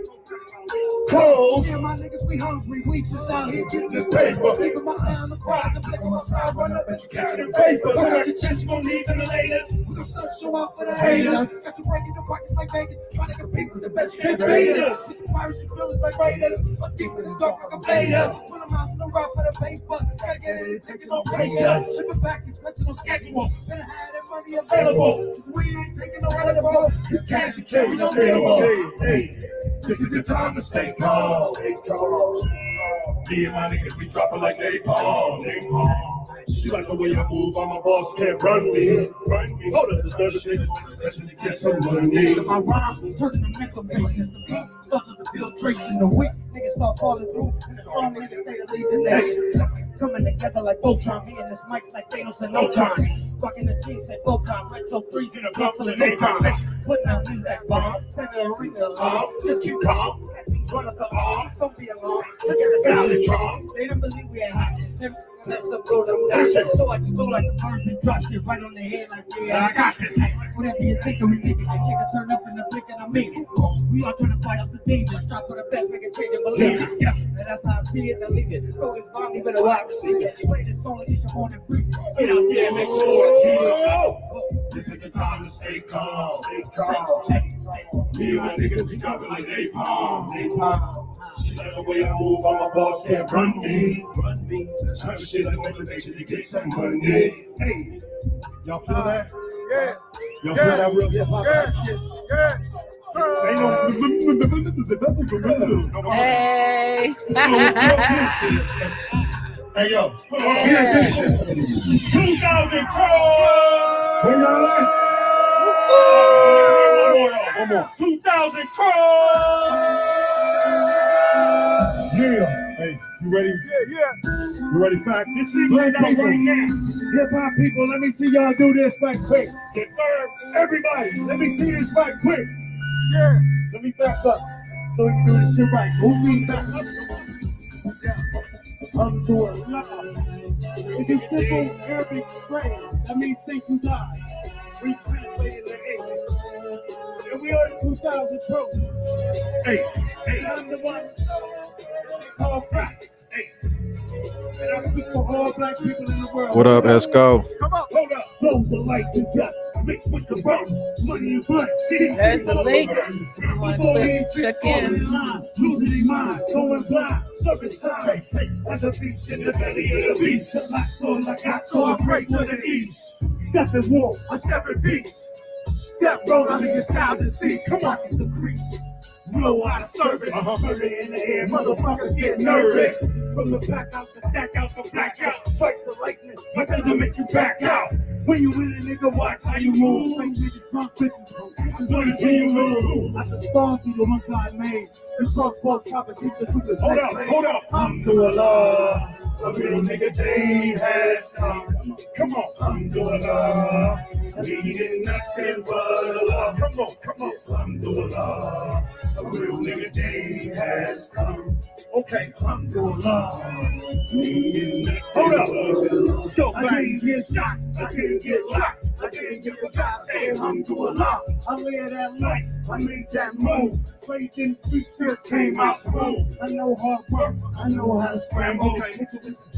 Too much to handle. I can't get. I flip that step. I win and re up. We made to the back. I changed my ways. Now I'm doing better. Okay, so you can stop. Yeah, 24 flatter. Okay, not progress. I like it. Math. What fool? It moves worldwide like a global storm. The words I breathe here grow from the essence. As I feel with the skills that reveal the lessons. Non-stop, I rise like the sun. The cycle of the dawn has just begun. Alhamdulillah. A real nigga day has come. Come on. Alhamdulillah. Needing nothing but Allah. Come on. Alhamdulillah. A real nigga day has come. Alhamdulillah. Yeah. I needed nothing but Allah. Hold up. Place the blackness in the air. And wave them like I just don't care. If you're ready to rock and change the world, somebody say, oh yeah. Oh yeah. Yeah. Wow. Yeah. Blackbirds rock. Wow. For sure. Well.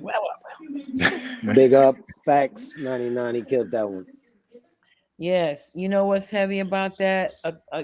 I've taken time I've had the honor, I should say, of studying with different, I don't want to say groups. I want to say like different formats or styles of finding themselves in worship with the creator, Right. like the Nation of Islam, like the Orthodox Islam, the 5% is the different, the Moors, the Right. different Hebrew Israelites, etc. And they always used to say like we're not supposed to use certain terminologies And I know people don't want to get I can't help it. Let me move. Let me get light. It was just a philosophical question, but I guess I just let me try to get it lighter. I love how everyone's come together to come see your shows and videos and stuff. Where's your Right. work? I haven't seen you on this stuff, so where's your stuff? Well, since I'm in Kansas, I ain't able to be in the videos right now. Some things in the works for us to get some other ideas together. Actually, there's a movie that Crows is being featured in, uh, just to get a record deal. It's a so I guess you would say a uh, reinvention of an album. I'm not an album, but a movie that came out called Hip Hop 2000, which Dialect and 2000 Crows was featured in. It's being reimagined and it's being re-released. So you'll see some new footage from us in there. You'll hear some new music. Uh, I'm in the process right now of putting together a new project, a solo project. You'll hear some features from me on the upcoming album from 2000 Crows, Source Code, in honor of our fallen soldier, Source One, represent 2000 Crows. Untouchable Soldiers is the original crew he was from. Um, yeah, like I shared, you can peep my Instagram page. It's fairly new. I've been in a hiatus, for a couple of years, going through some growth, um, really rediscovering uh, how I want to present myself in the community now of hip hop. Seeing how basically I've been sitting back and I'm watching the evolution these past couple of years. However, the discography is extremely is deep. You can peep out the 2000 Crows legacy on SoundCloud. 2000 Crows with a Z. The legacy, 2000 Crows legacy with a Z. Um, it's about 75 songs on there. Some featured albums. I have a lot of features on there. A lot of crow music, and it's more to come. Still developing the archives so we can add more music. Shout out to SKS, Esco, Sean Escobar. um, yeah, like I shared, I'm in the process of finishing up a solo project. You can peep me out at FOETEEN.KTG on Instagram. I got one, short video up there. It's just just some words and just a little quick touch of what I'm looking to establish with this new sound, with this new album. Uh, I'm more of a lyrical MC. Um, I like to present skill. That's what it's about with me. Uh, like I shared, there's more to come. We have a campaign lined up, for 2023. The album should be dropping early next year. We got pretty much everything done. Just doing some final touches to it as far as 2000 Crows is concerned. And like myself, I'll be looking to have my solo uh, contribution to the culture coming in the spring of next year. So, that's what's up with that. So your rap name is 14 KTG. Like when people are looking for you, that's what they what. I don't know Right. if you got a different name, a different rap name. Well, I have aliases. The Gold Crow is one of my aliases. KTG is Carrot the Gold Crow. So Right. that's KARAT.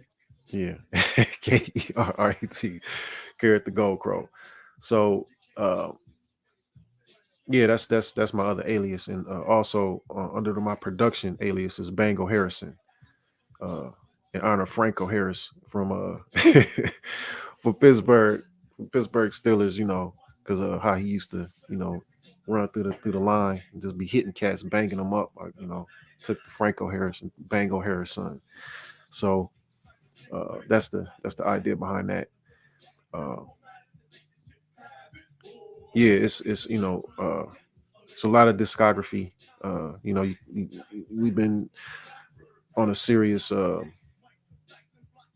serious campaign to make sure that our musical legacy is preserved online. That's right. You know, we we we uh we really from that era of tapes and CDs. The MP3s really like surprised us in a way. However, we slowly but surely making sure that uh, the complete discography of our musical era is going to be put on display for the world to participate in on the internet. I'm really one of the main characters pushing that idea. We love creating new music. However, we want the world to understand that we've been doing this for quite some time. We're not just some fly by night cast who just decided, oh, anybody can just write a rap and say it. No. That's right. And as for you being in videos, I just want to throw this in. Yes, you can be in it from where you are. Do you have a green screen? No, I don't have a green screen here. I do not. You know, I can get one though. Yes, you can. And it's not expensive, sir. And do you have little lights like like these little light thingies? Like Right. light stands. Right. You have that? Right. Yeah, it's I'm not making no excuses. I just life's been happening is all I could share. Actually, I'm I know. I'm Life. yeah. I the past 5 years has been an extremely interesting journey for me. I relocated from LA to Maryland to Virginia, then Virginia to Connecticut, Connecticut to Chicago, Chicago to Baltimore, and Baltimore to here to Kansas. So Was it I've been. culture shock? I can't say it's been a culture shock. I was born and raised in Los Angeles, in the city. You know what I mean? Like in the most dangerous environment that you can imagine. Though I've never been shot. I've never been stabbed. I've gone through the street tests of having to walk home from the bus stop through the hood and getting bumped up by gangsters and having to think my way out of situations. I've always been one of them type of individuals who could think, and thankfully I never been put in a situation where I had to experience some traumatic event that caused my life to take a negative turn. However, in me being able to evolve the way I did, and hip hop to be a great influence and just inspiration in my life, that's my history. Funky Dialect, my crew, we was known as the Cipher Police, and the reason was that we would police ciphers. We would, go go to different locations and get a cipher started up. And if anybody in the cipher didn't have no skills, whack, we didn't hesitate to let them know, like, hey man, you can't bust, you ain't dope enough. And if if they tried to dispute it or have some disagreement with it, like, hey man, let's battle, let's make it happen. You need to see how whack you are. We'll let you know. And we didn't bite our tongue in front of nobody. We have plenty of instances of running into so-called established artists and showing them who we are and why they should respect us. and we, made our stamp in the underground, on the West Coast, Los Angeles. Classic battle raps. You have Right. some on tape. Right. You have some on So video. Like you have some recorded. Some of those uh, classic ones. I'm still looking for the archives because it's, some footage is just Gone. yeah, gone. You know what I mean? Like, Yeah, I understand. I lost a lot of material, relocating from LA to halfway across the country. You know what I mean? So Hey, how do you uh, like the weather? How do you like the weather out there? you'd be surprised. I really enjoy going and seeing the seasons change. LA, you get, it's like Oh, fall and summer. That's all you get in LA. You don't get no. You can look to see the mountains be having snow-capped mountains and things of that nature. However, you don't get no snow in the city. You don't get no, seeing the leaves change color and all of that. It's uh, I never, before I moved to Maryland, I had never seen snowfall in person. I seen it on TV and all of that, but really? right, Right down the street at Big Bear, right, right there, Lake Arrowhead, 2 yeah, hours. Next I never made that journey. I was one of them cats. Never passed Pasadena. Yeah, no, I've been places. I never really took advantage of what LA has to offer. That's the only place in the world that I know of where you could go skiing, surfing, bike riding, and skateboarding all in the same day. If that's what you want to do, you know what I mean? You take a day and do everything. Start at the top and come to the bottom, be in the ocean. You know what I mean? So I really never took advantage of that. However, I don't regret nothing. Everything, everything is I've been extremely fortunate, blessed. I have two beautiful daughters. That's amazing. Got Congratulations. another one on the way. I know. That's so awesome. Any day, right? Like do any day. Right. Right. Yeah, this coming December. Awesome. Yeah. So I'm a very fortunate and extremely blessed individual, and I know that. Yes. And I'm just looking forward to what's to come next. Beautiful. I'm very happy that a majority of our crew is still here on the planet, healthy, Yes. still representing how they represent, and we looking forward to doing more music. We looking forward to reaching out to the youth of today, and passing on what it is that we have to them, and letting them carry it on further. Not just our own children, but other youth that get their recruit going back again. And it's just it's just a resurgence of getting back into the idea, because some of us just living life, and as we continue to live life, we never been the type of individuals that look like to chase fame and get money, and just even though we living in the heart of Hollywood, down the street from the silver screen, we always were connected to the street. And I think, well, I know that's what really garnered the respect that we have as a group, as a crew, because we never tried to separate and be fake. It was Or we let always your egos over bump each other's skills. Like all of you guys were dope. Y'all were really and truly like Voltron, like for real. Like everybody was dope. right, Yeah, of course, people are human, and sometimes some people might have had their little ego trips, but ultimately, you guys seem to have the brotherhood tight, and I've right, always admired that, and I respect that. And people need to know that those type of brotherhoods exist outside of just Black Greek fraternities. I mean, there's other types too. right. And just for the record, Shout out to the Black Greek fraternity. I'm just saying. right. Crows wasn't just brothers. We had sisters in our crew too. Shout out to DJ Mona Lisa, Right. Lady Rain. You know, we had sisters in the crew as well. Right. So it wasn't just about us. Just being locked in. No, your sisters can't do this.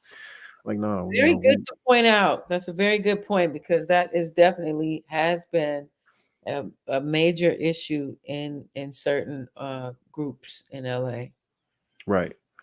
Right. So, and also shout out to the system, Yeah. or DJ Oracle, Yeah. Goddess Oracle, Medusa. Um, we got a great Bell. feminine representation of hip hop coming from LA Underground, and it's really overlooked, underappreciated. Right. Coco. Right. Yeah. Yes. Candy Sorry. Cole. Yeah. It's a lot of female MCs who really put in a lot of work, um, and really are a classic representation of how hip hop should be presented. By the Yeah. feminine energy that is in it. So Yeah. It's like half of the pieces are missing if you constantly do that. You know what I right, mean? I right. mean, yeah, I'll keep it like that. I And would. shout out to you too, got us TOMEICKO, because that Watch 1965 nothing to play with. Thank you for acknowledging that. For Yeah, those most who don't know, definitely. plug. Yeah. It's Watts 1965 Right. with the album Vows, Victims of White Supremacy. Right. Victims of Vows. Right. I still want to do some videos for some of those songs. Well, look, you know, like you said, green screen. Ain't no. I'm doing it to the best of my ability. I just started editing, basically. Well, Right. not just started. I edit my Koala Harris stuff. Right. Right. If you like the Office, have you ever watched The Office? Right. Yes. Okay, so it's like that. Right. Closer to what's that other show with the girl from Saturday Night Live? Parks and Rec. It's closer to like a Parks and Rec style. I don't Right. know if you've ever watched any of that. I don't know if I've seen that show. Maybe one or two episodes. I never got a chance to really get So into it. it's a mockumentary style. Right. So Right. Okay. Yeah. take the camera, shout out Volume 10, Right. Dan Hawkins, he did the camera holding, Okay. genius stuff. And then I edit together until I made it funny. Right. And then from 7 minutes to 12 minutes max, I promise. To dip in, dip out.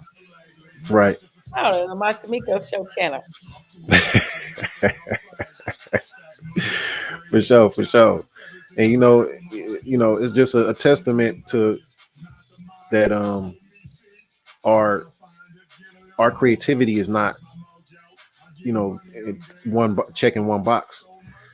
A lot of our crew members, we started off either dancers or tag artists on the RTD. That's Y'all know right. nothing about the RTD. Oh yeah, shout out. Y'all some MTA timing, but before it was MTA, it was RTD.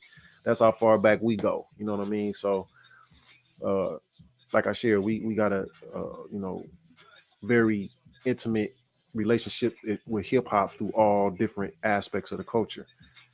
Me myself, I started off as a DJ. You know what I mean? And evolved from that for me to being a DJ to being a dancer to going from dancing to graffiti and then going from graffiti to being an MC. So I was given a full-fledged experience in the culture because it was just everything was there. Particularly being in LA, those crews you could run with, there's many experiences to be had. So I was just looking forward to that, and I wasn't the type to try to experience gang life. It wasn't appealing to me. I was fortunate that my family unit, as far as my intimate family, my brothers and sisters, they were more about family, like having their own families, getting married and living that example.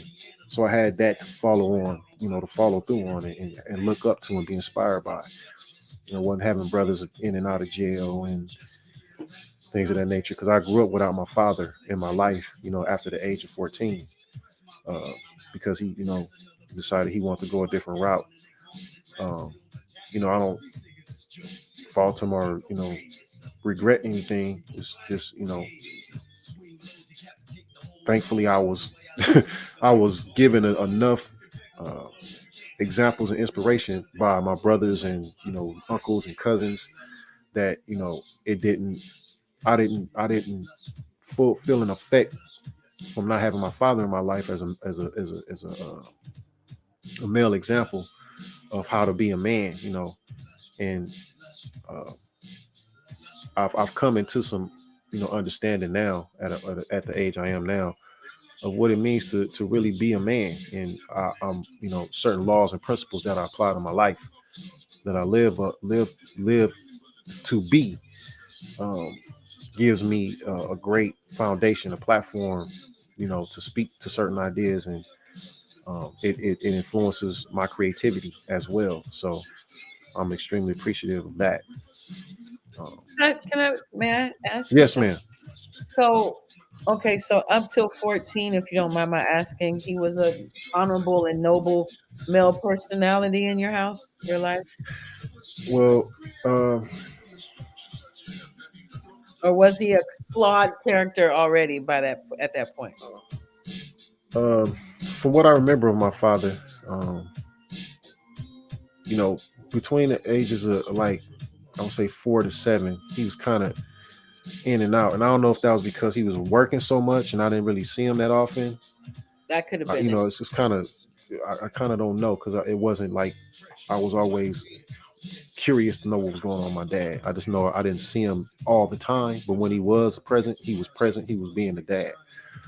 From the age of like 7 to 14, he was still in and out, but it was more or less, when I speak to my mom about it, she shared with me, he was running the streets.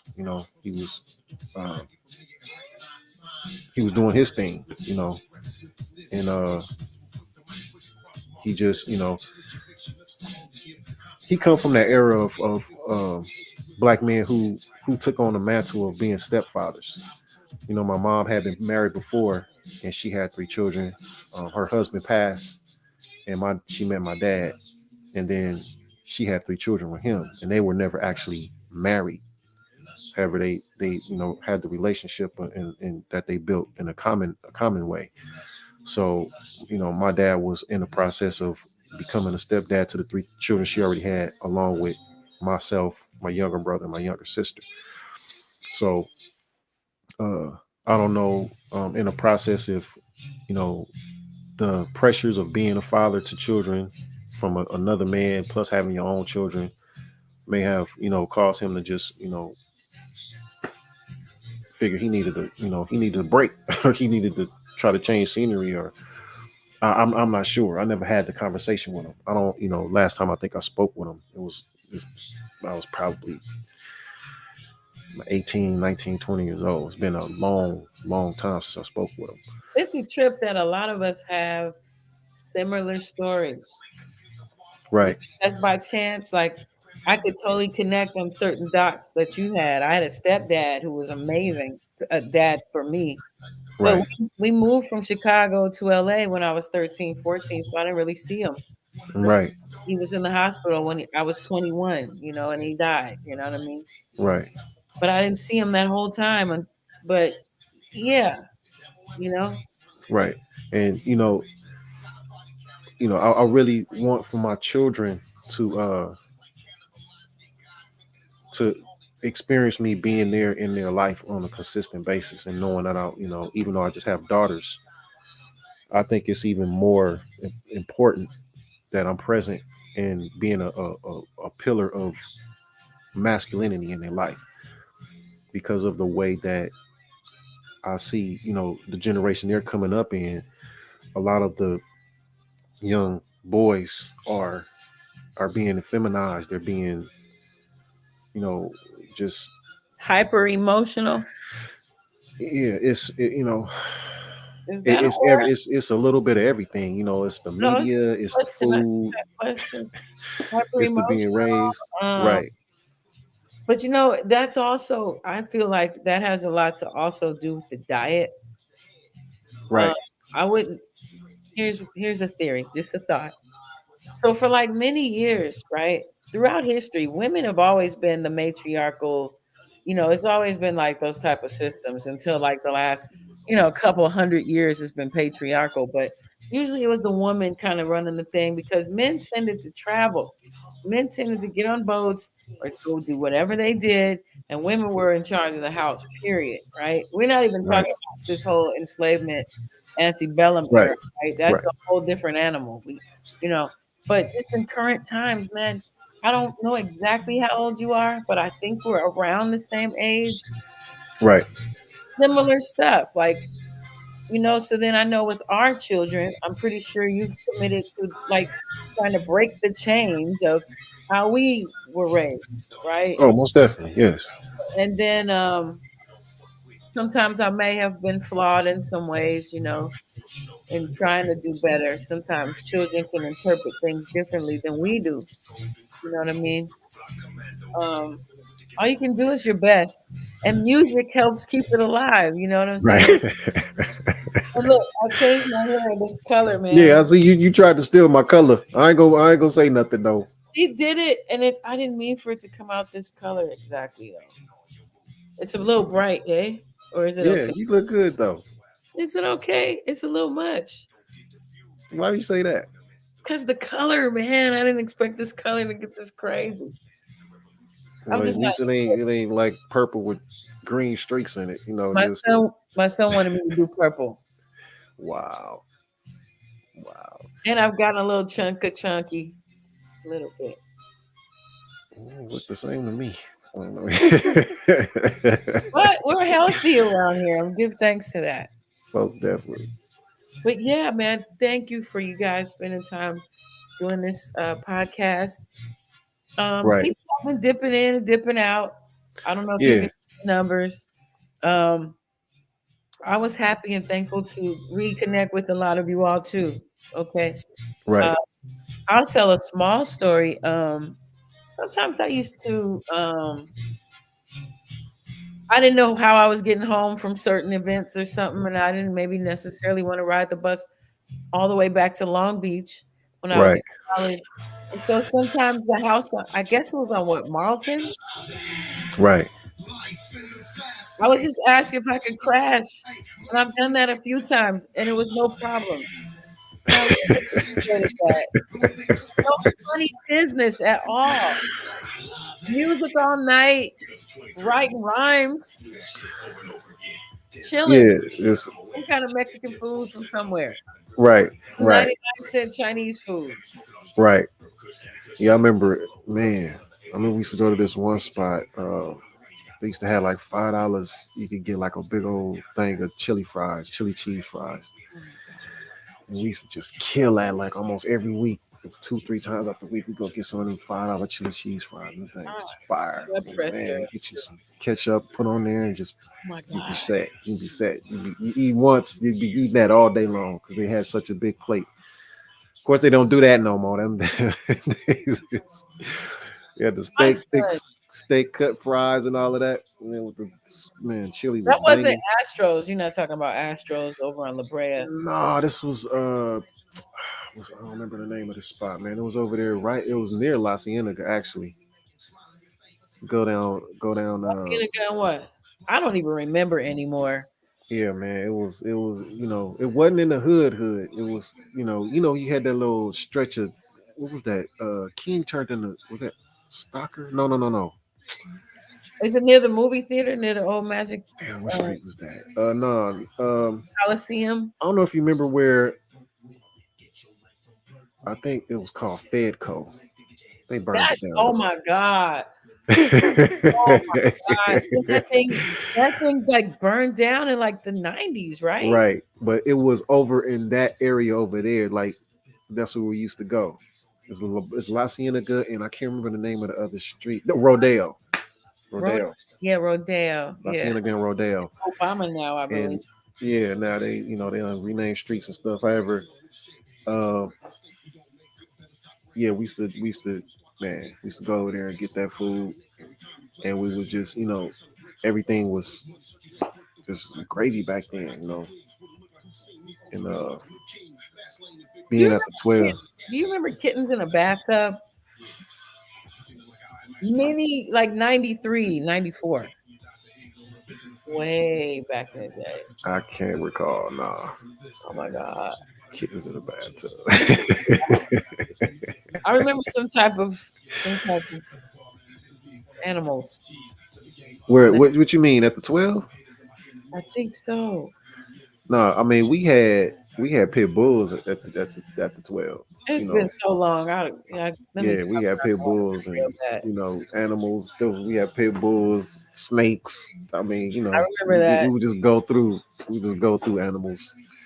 Really, that was Gizmo. He was like an enthusiast. He just liked to just have pets. You should have been a veterinarian, man. Yeah, really though, huh? That's For why I real, call him for real. professor. He's so intellectual about certain things. Right. You know? But Yeah. okay, so we can wrap this up if you'd like.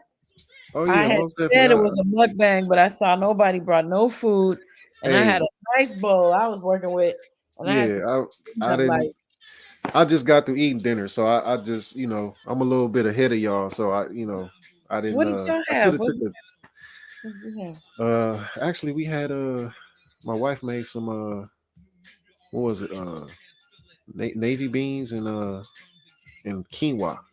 Ooh, I It got was some delicious, man. I quinoa. can't even front. My wife she burns something terrible in that kitchen. Dope. She be killing Very it. nice. Then I almost had a second bowl. I was like, no, let me chill because I don't want to be gassed out. Too tough Oh, going to bed tonight. But it was delicious. It was that delicious. She sounds delicious. always, It sounds I delicious. love like when she'll her presentation is what really makes a meal for me. She'll put a salad together or some sandwiches and the way she put it on the plate, it just really makes the meal. Sometimes I just take pictures of it and be like, yeah, I'm gonna take about 7, 8 pictures of different meals and I'm post it so That's people see beautiful. like, um, I'm taken care of. You know, I think us is the black men who have the wherewithal, so to speak, wherewithal, really would be it would be just something for the world to know that we have what we have. We appreciate it. You know, the black woman I think is experiencing a sense of underappreciation. Um, so it behooves us as black men when we have a relationship, we have a woman with us that we share not just her look and her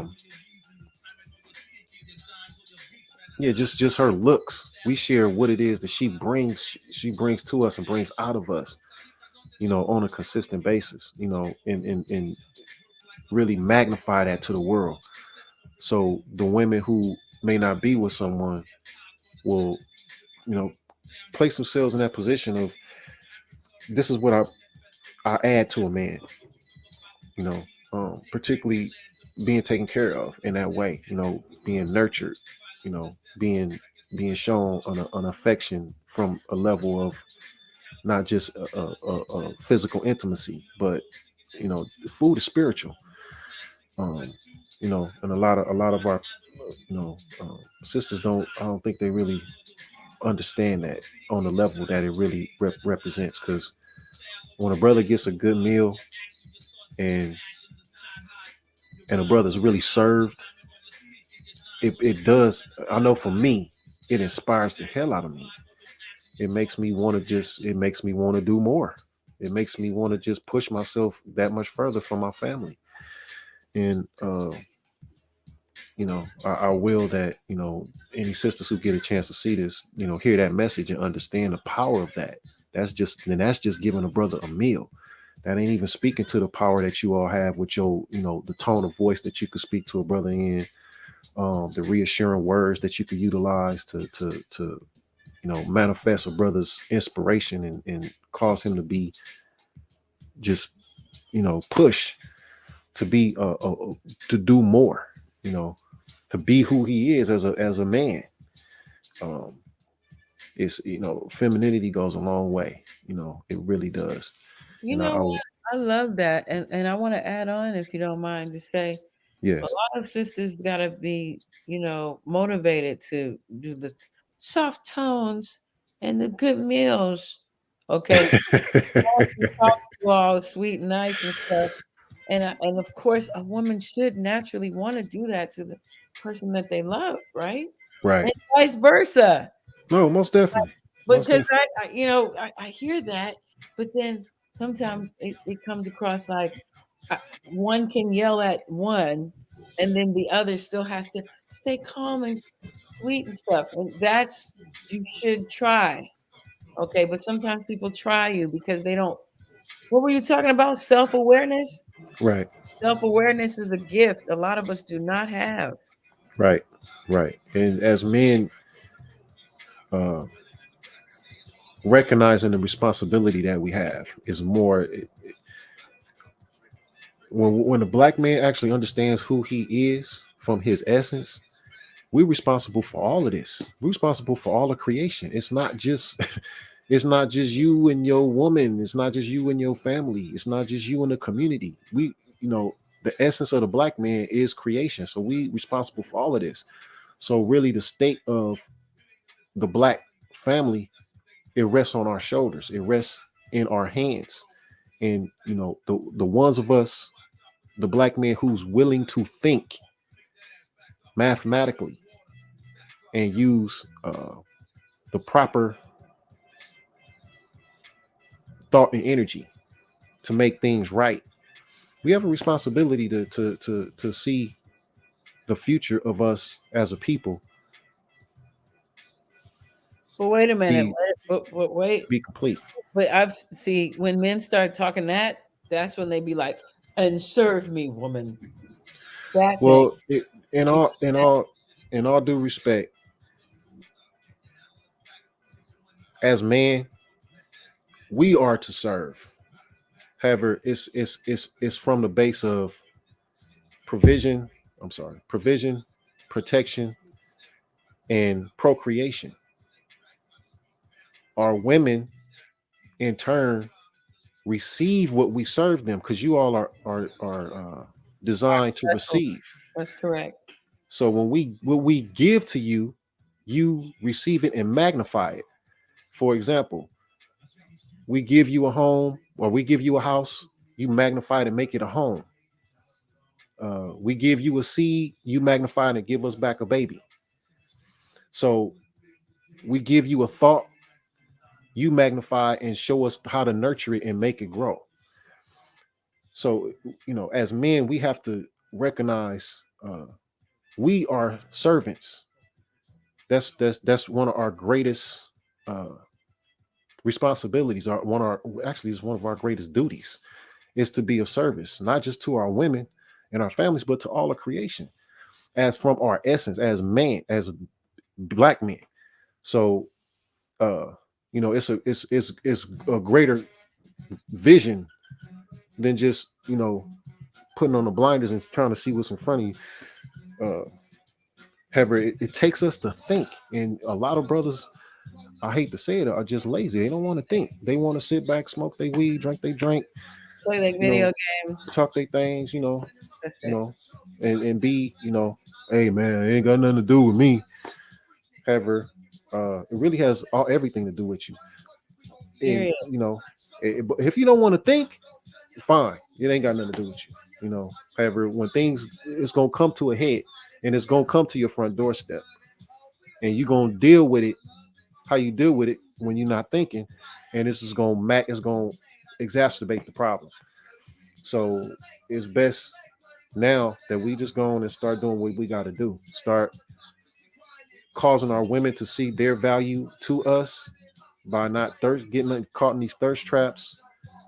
Speaking to the idea of what it is that we are willing to take responsibility for, and have our women share with us what it is that they need from us so we can provide it for them. And in turn, what we give them, they're going to give us back. So if we keep giving our women this idea that, all we want to do is see, Feet and boobs and twerking. yeah, that's what we want, because the sister get online and do it and she get 6,000 likes and 1,000 comments. hearts and eyes hundreds of lit up. dollars, thousands of dollars too. Yeah, so as men, the black man, we have to be disciplined. Make women step their game up, and women need to step their game up. And they flipped it and made us think that that's freedom. They made us Well, think that that's choice. In all honesty, it's on us as men, because y'all only gonna give us back what we give you. So I don't care what them women told you to do or shared with you for to do. If the man took it and said, "Yeah, do that," you want to sleep with everybody. Everybody come over here and sleep with her. You want to go out here and work a job. You don't want nobody taking care of you. Go out here and work your job. Don't let nobody take care of you. So it falls on us. We protect, provide, and procreate. And if we not doing what we supposed to be doing, we are here, procrastinating, pussyfooting and playing games. You put that in your woman, she gonna give you back what you put in her. That's the design of the creation. You get like this talk about the karma. What you put out is gonna come back. So those are those ones that like to read that book, the Bible. It shared with you in the first story about Adam and Eve. Adam was given authority. He had to answer for what his woman did. She didn't have to answer for nothing. Adam had to answer for that. So it's the same to today. We got to answer for that woman. When it comes time for the judgment, it's gonna be like, hey, so what took place? Why don't you say nothing? Why? I see we lost a couple people. What y'all don't like what he's saying? Well, like I shared, the truth is unpopular. Everybody want to deny it. They want to do, and they already looking. You know what's wrong. Right for right and wrong from wrong. Yeah, and, right from wrong. Wrong from right. It is what it is. I don't bite my tongue about it, because I'm at that age now where I done made my decision. I know who I'm with, so let the chips fall where they may. I got forever to think about. So that's what my head is with it. Yeah, being your best self, because they say righteousness is always right. What else is it? Your best self, not that other thing. Right. So yeah, like I shared this. It goes into that diet, what we're eating, what we're drinking, what people are smoking. Right. And like they share everything in moderation. However, because of the way that we've been conditioned to think, I don't know if I'm gonna see tomorrow, so let me get much drink and smoke and feeling good as I want to feel as I can right now. I put up a post that shared, today is tomorrow disguised as yesterday. So, in the example, tomorrow disguised as yesterday. Right. So the math behind that is this, right? A restaurant put a sign out and said, everything is free tomorrow. Tomorrow never comes.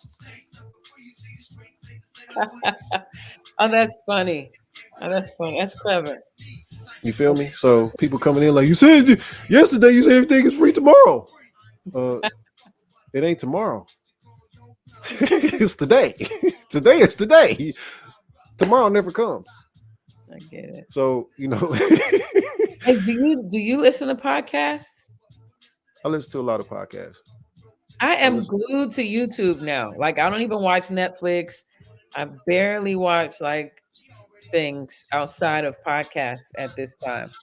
I use it like the radio. It's like the radio to me, except I can see and hear. Right. That's how I use it. I use it like while I'm driving or cleaning up or cooking. Right. Yeah, I mean, I do the same thing. I just like to see what the thought processes and how people are thinking. Particularly, I listen to Black podcasts. There's a lot of brothers out there who are really pushing the envelope of making sure that the Black man is being represented in the light of positivity and intelligence. because you got a lot of ideas out there, and just people pushing the line about being negative. You got your different channels that just push you know us being just ignorant and doing things backwards. And it's like, what is it gonna take for us to just make the shift? I Because don't it's know. been time for it. Make sure I don't y'all know. click like, please. Click like on the thingy thing because it makes the algorithms move and makes this easier to find. Right, Please click like, please. Thank you so much. Thank you. right, yeah. Share, subscribe. That part. Right, TOMEICKO Thank show. you. Ah! Right, So yeah. yeah, and also 2000 Crows and 14. Do you have your own YouTube channel? 2000 Crows does have a YouTube. It's at 2000 Crows with an S. 2000 Crows. The Z 2000 Crows. Yeah, CROWZ. I think that one it's with an S. We got S. 2000 Okay. Crows with an S. Okay. It's a few videos up there. We still in the process of putting more together. Trying to think. I do have I have a page. I think it's C Jones Vid Biz. It's some videos up there, like some past shows. Okay. Um, You've been bumping the entire time with some good music. Good music. yeah, I'm one of them type that I have I've been known for just when I had my time in the limelight with my whip driving around the city. I wouldn't bang nothing but crow music, especially when we had like new cuts we had just recorded. I'd just be driving around banging music, and everywhere I went, everybody be like, "Man, what is that? Who's that?" I'm like, "Oh, that's my crew, 2000 Crows." Like, "Oh man, when y'all dropping that? When is that coming out?" So uh, we always just, we always had music coming out. Is this a Some crow project track? will complete. Sometimes we wouldn't actually put it, in the street. It'll just, sometimes other ideas will come along. Like, me myself, I have, what is it, 4 albums that you can listen to on SoundCloud at 14 KTG on SoundCloud. Then the 2000 Crows Legacy page. You can listen to music on there. Uh, I think it's 2000 Crows streaming on Spotify. So you just Google us and you can peep it out, because I knew at one point in time people thought we was a myth, because it was like, how could y'all have a bunch of dope brothers like that and ain't none of y'all signed? Right. Um, Right. Dialect, as one of the first premier groups, from Crows, we had deals on the table with Sony and East West and uh, uh, uh, what's Jay Prince's label? Uh, Tommy Boy. We had deals on the table with these different labels. Rap a lot. However, we'll rap a lot.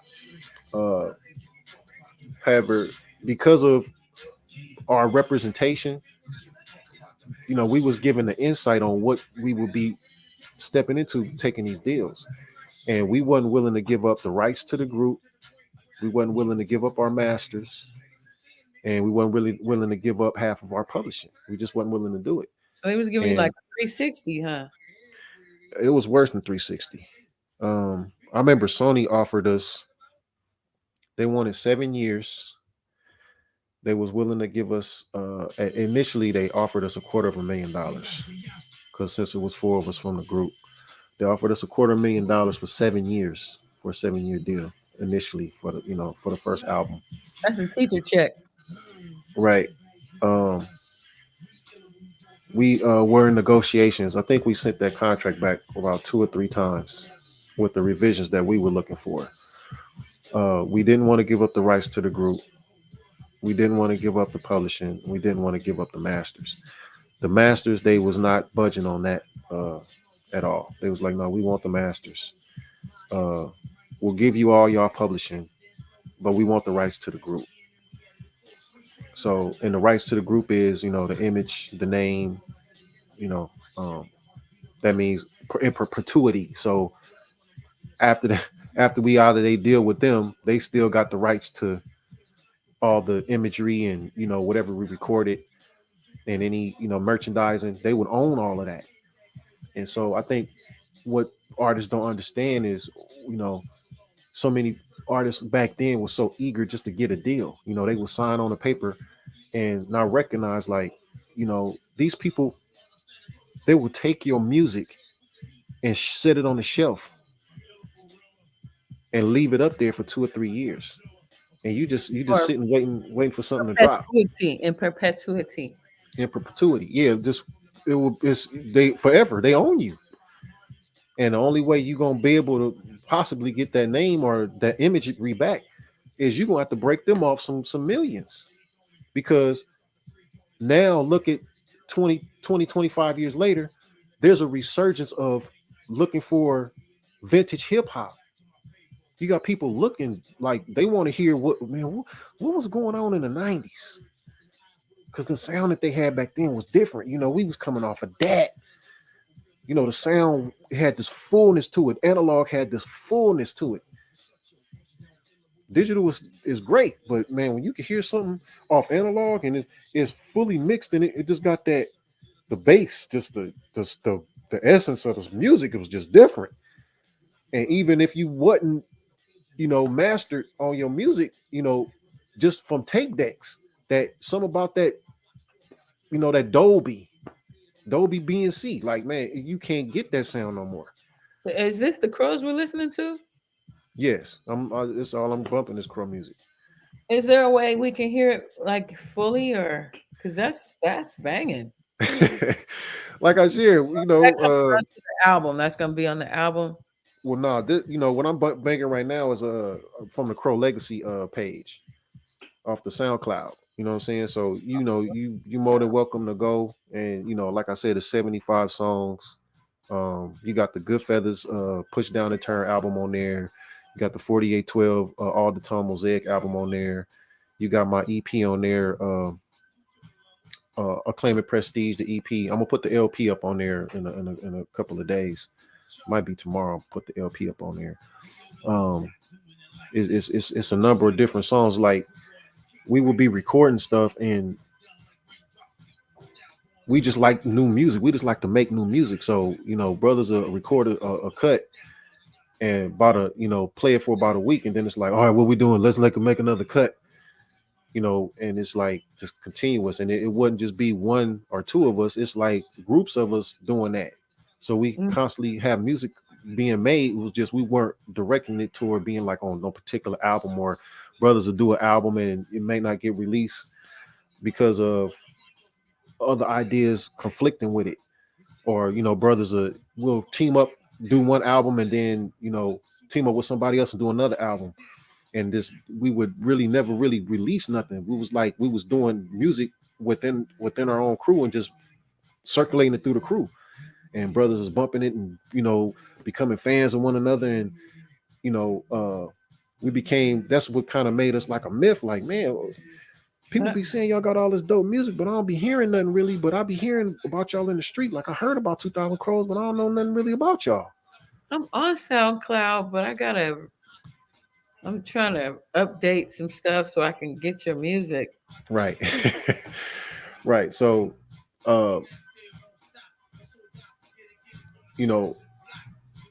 it's just, we got such a great catalog of music. Dialect had albums, then we all split off and did solo projects. Oh my God. Hold on, I didn't mean it. Can you hear that? Yeah, I can hear it. Oh my God. I had all the time in the world. Was rocking an Illusory girl. Keeping all the homeboys block, not knowing the deal that they were on the clock, pushing yayo and crack. Special delivery by the city. The reality. And then the side. You be young and trying to find a way through. Under 22, have you seen them? Use the step pull up dabbling. With new stuff, shit gets rough. Sniff and puff, but anyways, I was on my way to the store. Mama sent me on an errand, I think for pork chops and mac and cheese. It was the first of the month that we were pleased, cause food stamps came, we was eating food. They said it just right, it was real in the hood. Everybody else felt the same damn way. In Rockville Gardens, West Side Way. Depots in the streets. Depots in the I'll get into that. Sorry. All right, so I'm looking for. Yeah, you could just type in 2000 Crows with a Z. Okay, here we go. And that's it right there. Boom. Yo. So, you know, you got, you know, dialect cuts. You got, like I told you, the 4812 all the tone mosaic. You know, Big Bad Wolf, Crescendo, Fatal Betrayal. And you know, that's me, Ezam or Maze and his brother A1. You know, we was, you know, us three, like we some of the, you know, most lyrical MCs from the crew, you know, when it comes to like just spitting, you know, and it's all that the album is real, it's a real hip hop album. I did all the production on there. It's about 11, 12 cuts on there. Okay. What's the song you wouldn't mind me playing right now from here? One of my favorites on the album is it's called a song called Sophistication. You know, it's that I really enjoy that cut, Sophistication. Let's see. Yeah, Crescendo was a dope cut. Talking all that jazz, that's an ode to Stetsasonic. Oh, what was that? Well, one at a time. Let me see Sophistication. I'm all excited.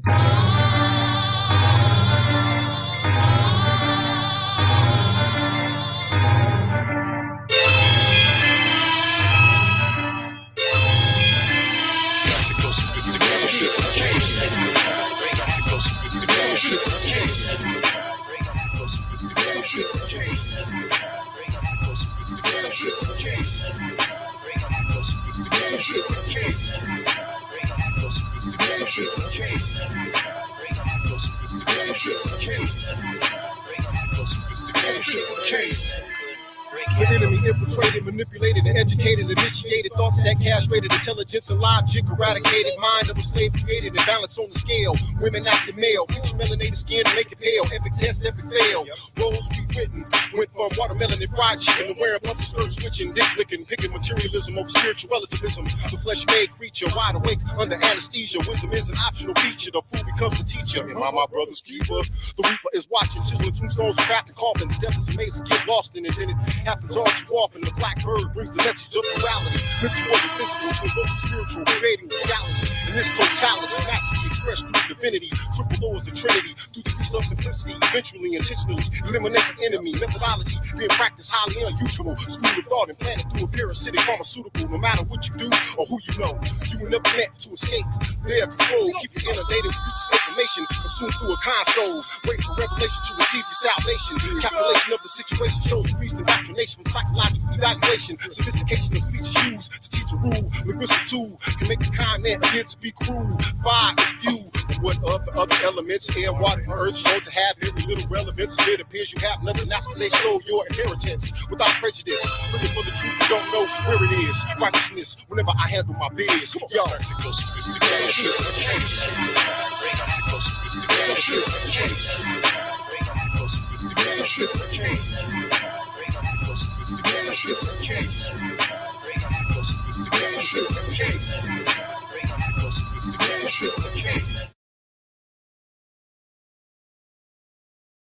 Okay, that bumps.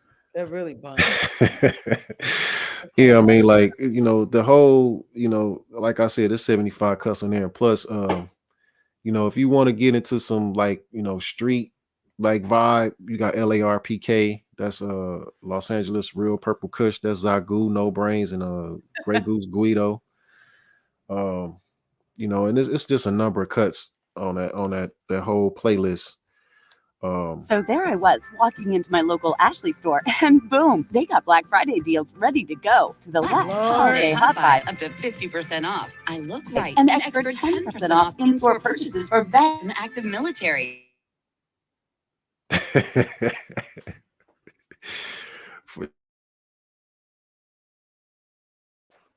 Yeah, the world we live in now, everything is Or Ashley, You can still hear it? you won't be yeah. disappointed. No, Substitutions and when you minimum muted, supply. it See was store for cool. details. Okay, let's see. All right.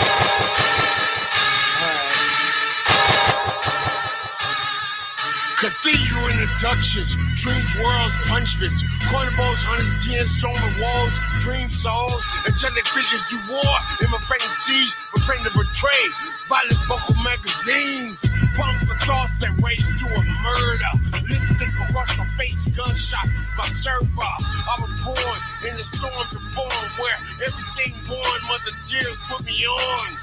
Just not travel the land, there's no error manifest, trigger protection, my gypsy band. It's not crescendo into windows, wild doors in those temples, explode the mental, or what they into, flow the into, dance into, appall the into, die for them to become true, these cities love me right, it's not crescendo into windows, wild doors in those temples, explode the mental, or what they into, flow the into, dance into, appall the into, die for them to become true, words and diction, flourish with wisdom, blurred the vision, encouraged to listen those that harbor indecision. Doubt is the religion, forming fiction, changing position. Domination and control is the intention, the crescendo of knowledge is. Banned and abolished, the reason and logic gets admonished, while psychotic ignorance is perfected and polished. The search for truth is abandoned through death, drought and famine. We are coerced into bowing at the feet of mammon, given federal notes and told to go vote. With your faith the politicians' decisions to give praise to the Pope. Keep the peace and believe in the elites, for it's the intention to eradicate poverty on every street. The whole time they obtaining more wealth is what they seek. Boundaries in place to help give definition to the state. Confiscate all that's claimed as justification deteriorates. Waiting to see your face on the other side of the pearly gates. Blood is new in the veins of my young with the 8-ball lung when shaved by the tongue. Don't drink my rum, along with that swan. The ballet of war forever moves on.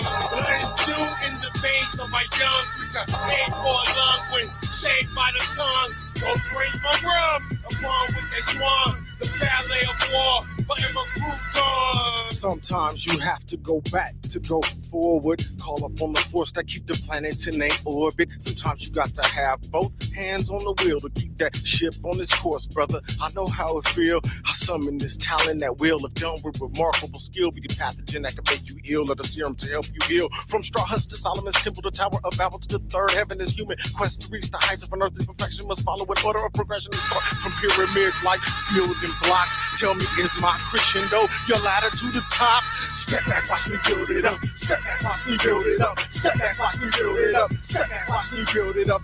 They like lies, like fiends, like dope. They weave a web when every word they roll. Homie, step back, watch me tear it down. Step back, watch me tear it down. Step back, watch me tear it down. Step back, watch me tear it down. What you believe? What do you know? What can you prove when you lying? Why you rhyming? Cause you can't work with the truth. Nigga, step back, watch me lift it up. Step back, watch me lift it up. Step back, watch me lift it up. Step back, watch me lift it up.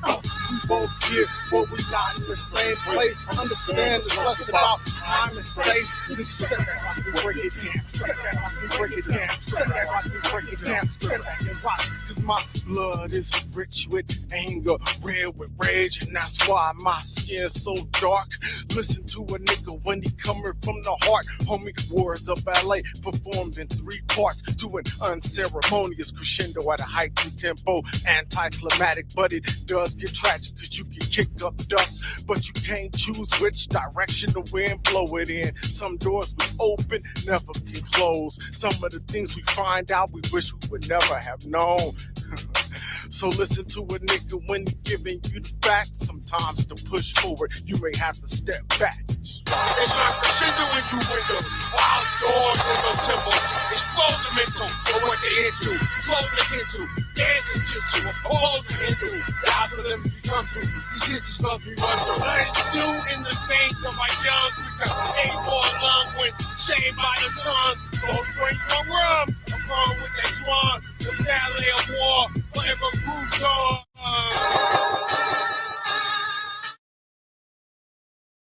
I love it. Okay, look, that bangs, and you look, y'all have real hip hop heads out there who's bumping or listening to that. That's like real underground hip hop, LA underground. When did Right. that track? When did that track come out? We actually dropped the album in 2016. Okay. Right before I left and transitioned out of LA.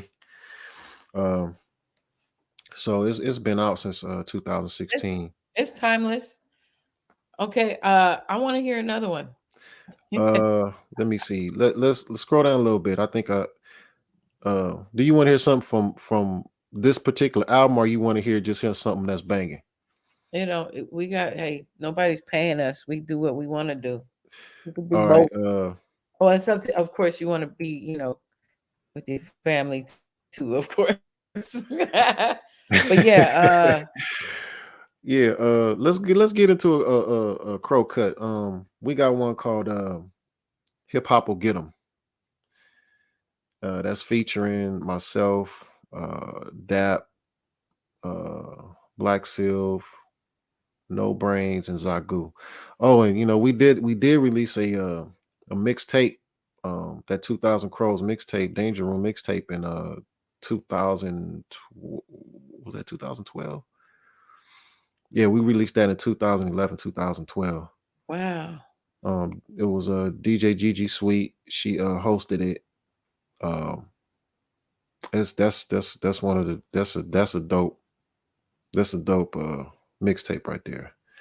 That's one of the only ones we've done as a crew as far as mixtape is concerned. Overdose. Hard time. Right. Overdose. Yeah, that's a hard little cut right there. I mean, I don't know about the copyrights on that because that's not original music. A lot of it's a mixtape, so it's beats from artists that is already established. A lot of those tracks are pretty much every track on there is from somebody's album. I don't know, Tomeicko, you freezing up. I don't know if you can hear me or not. I think because you on SoundCloud. Hey. Okay. All right. Oh, is the SoundCloud freezing everything up? No, I really don't know, but I'm assuming it just needed to refresh. It's been like a couple of hours. Right. Just bring me a lemon bread. Just bring the whole little container. I ain't gonna hold you, guys. I know you probably got it. Are you kidding me? No, you're not holding me at all. This is so fun for me. Like, literally, I know people that sit on these podcasts for hours. I've done it. That's why I haven't been sleeping. I'll be waking up at like 3:30 in the morning. I know you're trying to get you one. I know you're trying. Thank you, son. Turn the whole lot off. Thanks. I was trying to have a mukbang with y'all, man. Hey, look, I understand. I should have. I mean, I got some snacks down here. Nobody's doing it. Nobody's doing it. Yeah, I mean,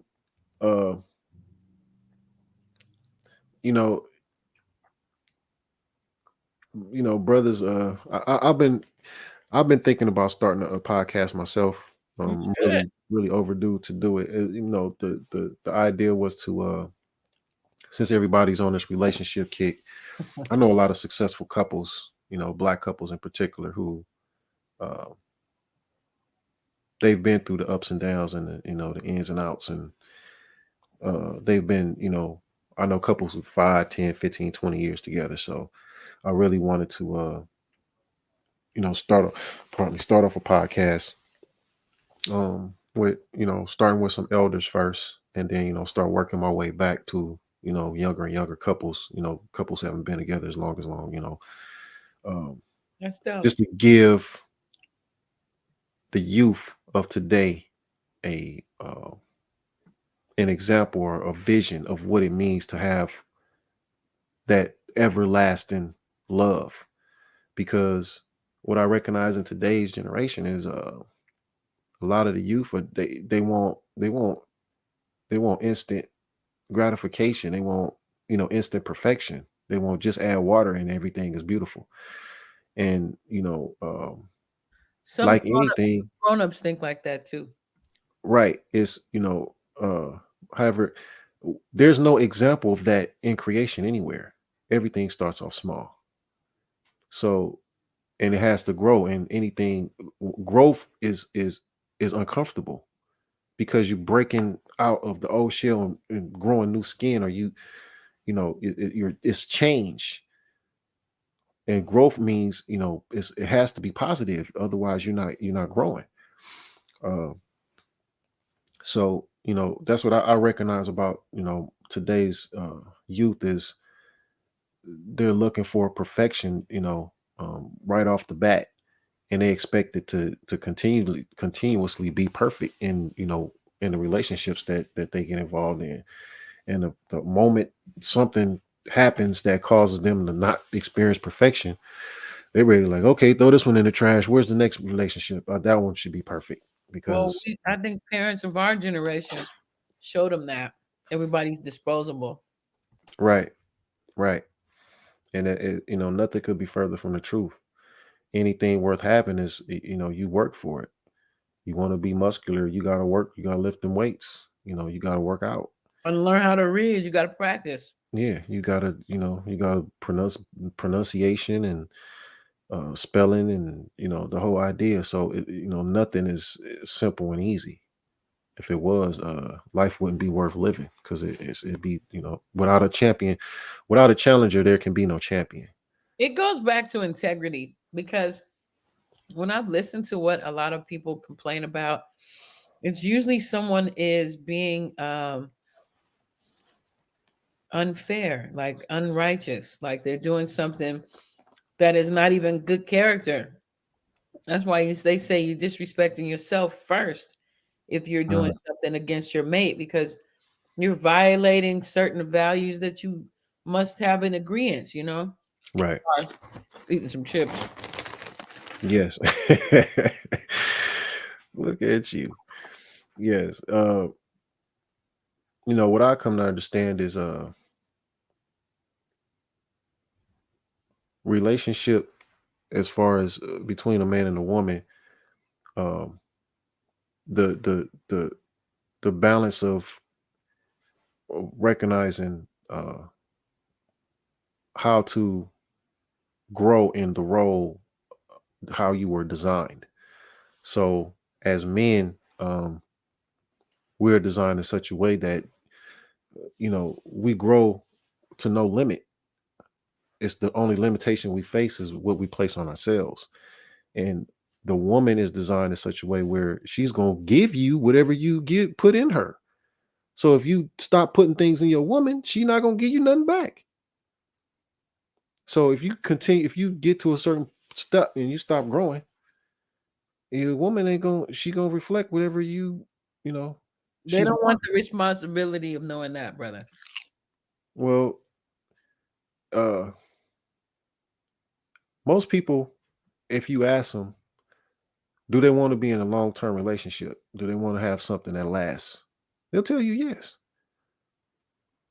However, I don't know if you ask them, are they willing to do what it takes to have that? That's what I'm saying. Most of us They're gonna don't. put stipulations on it. Well, I'm willing to do it if so and so is willing to. The first relationship, you have is with self or with truth. So if you don't have a relationship with yourself or with truth, how do you expect that you'll develop that with someone else? And that's true. Simple things like, okay, if I'm going to work and you're going to work, what kind of work hours are we going to have? Because if you do a night shift and they do a day shift, you're never going to see each other. That's going to cause problems. Got to talk about that. Then if you decide you want to have children, you got to decide, like, okay, we have children. I don't really want to put my baby in daycare. Are you okay with blah, blah? That kind of conversation needs to happen. Because what I've noticed is people don't have those kind of conversations. Right. And then when they get those babies coming, it's stress. And then nobody tells you you're not going to get any sleep for like 2 years. Nobody tells you that. No sleep causes arguments. You're tired. You're tired. Somebody got to cook. We used to have Granny. We used to have Granny used to live with us. You know what I mean? Right. She'd be the one making breakfast while she had the baby, and you could go to work. You know what I mean? There Right. was family. There was more of a community situation. Now everybody thinks their family is the only family. Like, oh, never in the history of history have parents directly raised their own kids. Like, that's never really happened. Like, usually it's aunts, uncles, cousins, grandparents involved, communities. Takes a village. It's But now we're seeing a lot of people are turning out not to have good values or good morals. They're not good people. Some of them. You're afraid to even leave your kids with people. You know what I mean? right. Right. And That's something. yeah, it does take a village. It takes a village has to be competent, intelligent individuals who have the will to be responsible for what it is they have to be responsible for. And a lot of families like today, for the most part, in the mainstream media, is frowned upon. It's like, who cares about family? It's like, dude, what else? What else is that's supposed to be an American like staple? Is family. That track is banging. Sorry, side note. Who or what was that? Oh, What is that? that's a track I did that I produced. There's a yeah, I got a catalog of tracks that I've done. I mean, back in I think it was '94. We purchased our first piece of equipment, which was a W30 workstation, and we purchased a 4-track recorder, and we had done a commercial for St. Ives. It did get released for a brief moment in New York. They did a test market for it, and the track that was done, it was produced by DJ Pooh and Dialect. We had a hook on there and everything. It was what happened was they paid us for the track. And it didn't get national release because the marketing scheme for that particular product. This was before St. Ives became, big. I'm sorry. Was it Still Reserve was the drink. St. Ives was out, but it was Still Reserve. It was McKinsey Corporation, the bottling company. They were coming out with a drink called Still Reserve. It was a beer. The marketing campaign was they were going to have 22-ounce bottles that they would dip in black paint, and it would be like a painted black bottle. So that marketing campaign got canceled because they come to find out that it was a hazard dipping the bottles in paint because the paint could chip off and somebody could accidentally swallow it, and lead. They would have a lawsuit on their hands. So they ended up killing the project. However, we did get paid from that, and we went and bought some equipment, and we started doing our own beats. So it was just another avenue for us as artists to develop. And we had a production company called AMP, Afromax Music Productions. Myself, Fax, Gizmo, Zagu, and Tikad. He's the producer now to T84 Music. I'm sorry, my children are talking to me. Hold on. Yes, man.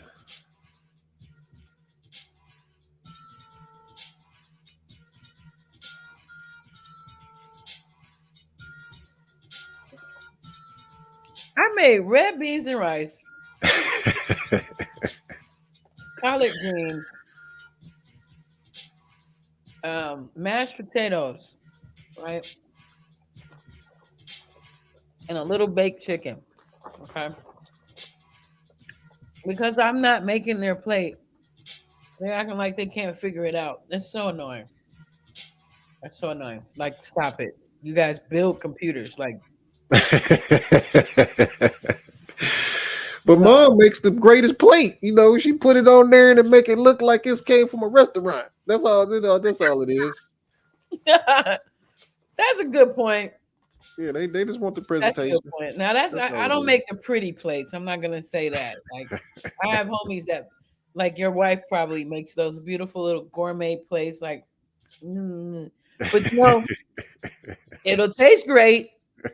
It'll taste great. Right, as it should. Put your But hands in there. I'm not the pretty plate chick. I wish I was though. You're right. It does make a difference. It's art. Everything is art. Yes, Everything's a creative outlet. Right. Like Right. said, How old are your daughters? My oldest, she just turned 15. Good Lord. And my youngest is 11, 12. I did not expect you to say that. 12. Yeah, she's about to be 12. Now, are they into music? No, not exactly. My oldest, we started her off. She was playing piano, and I remember she had a talent show that she was in, and she played Old King Cole, and she learned to play and sing at the same time. So, she's up there. Oh, King Cole was a very old soul. She had the sweetest voice, and I swear, I mean, she made me. I was so proud of her. I don't know if I got the footage from that. I did film it though, but that was one of the. I just knew she was gonna be musical. However, maybe later. Yeah, I mean, she's my youngest though, she's like multi-talented. She's she's a gymnast. She can play the piano. She likes to sing. She just does a lot of different things. I don't know what direction she's gonna go in, but she's just really creative. Both of them are great artists. They love to draw anime. They love to create characters. Mine too. Right. Mine too. So I'm just one of the type of fathers that I let them do them. I don't look to try to steer them no particular direction. I just share with them whatever it is you want to do. I got your back. Whatever they I'm always inquiring about what it is that they're creating, particularly with their art. I love showing off what they do. I love showing off their things. Then when we do a father's one, like I want to do a father's joint. Definitely. Well, that gets tricky because they're underage. You may not want, maybe I don't know. We'll talk about it. Right. But yeah, that's dope. That's dope. Yeah. Daughters are involved in creativity and stuff like that. Right. Yeah. I don't necessarily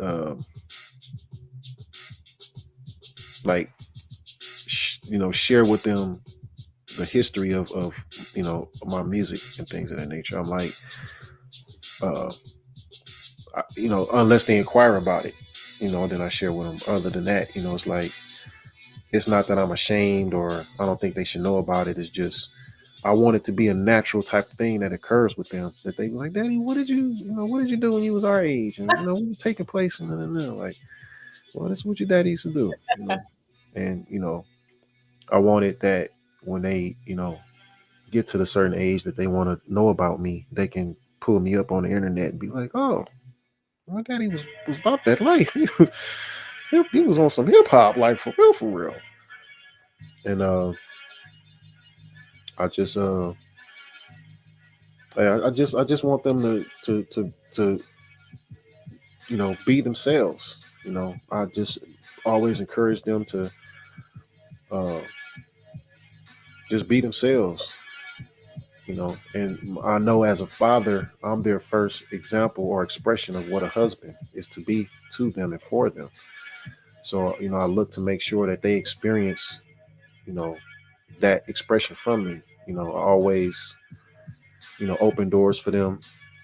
I'm always, making sure that they know that they're being protected and cared for. and that when it comes time for them to be with a man, this is what he's supposed to do for you. He's supposed to make sure that you're taken care of. As a wife, you should be given that expression that you are being thought of and appreciated consistently, by your husband. So I look to set that example for them. Everywhere, every time I'm with them, every time we go somewhere, when I speak with them, I always make sure I ask them, "How you doing today?" No, we're good. Huh? What are you? We're great. There you go. I don't think I'm not accepting good. Good's not good enough. I need you to be great. When I asked that, how was your day? Good. I would say, what made it good? What, something was lunch good? No. What was good? I'm glad it was good. Explain. Right. Explain. Right. Yeah, Side note, I am killing these chips. Oh my god. Yeah, you got the munchies over there. I'm still trying to digest my dinner. It's semi light dinner because we've been kind of nibbling all day. Right. So I really thought I was gonna make us these egg rolls and some wontons.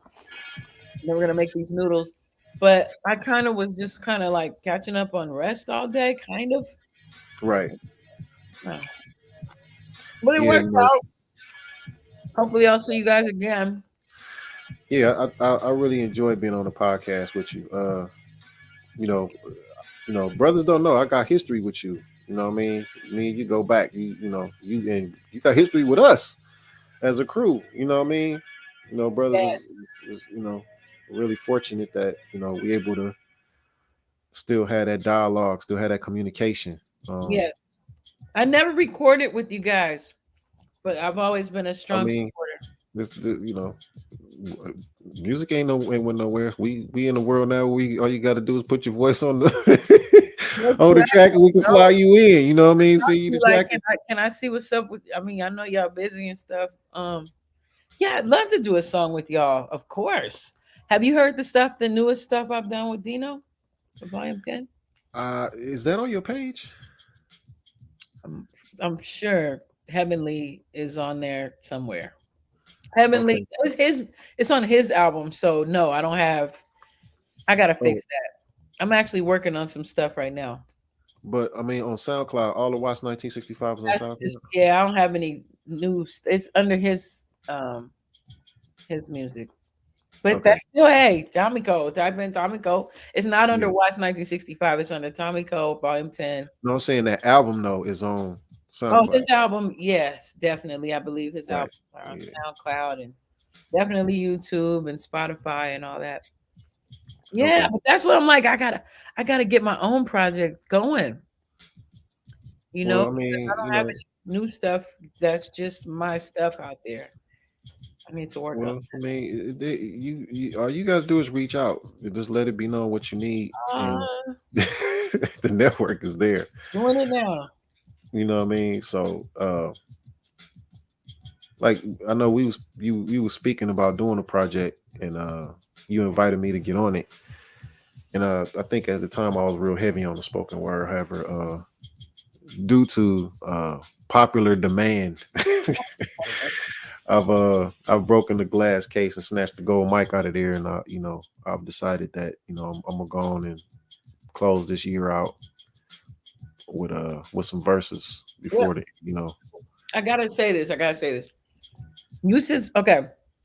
The so-called poetry, spoken word people of LA, they would never, even though they know I'm dope and all that, whatever, they would never just fully accept me because I like to rhyme to the track. I wasn't just like esoteric, like talking over the track. Right. Rap dudes and chicks, they know I'm dope, but they didn't want to accept me fully until I brought out Subject Matter. That was my EP.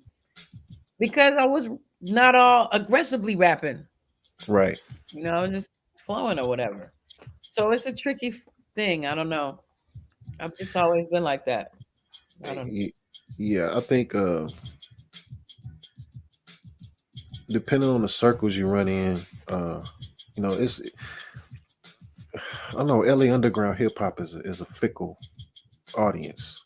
You know, I think more or less. Well, what I recognized is when we would get outside the city, like if we was to go into Redlands or Riverside or San Diego, Anaheim, Orange County, uh, those locations, they loved LA underground hip hop. No matter what kind you was doing, they was into it. They fiended for it. So, uh,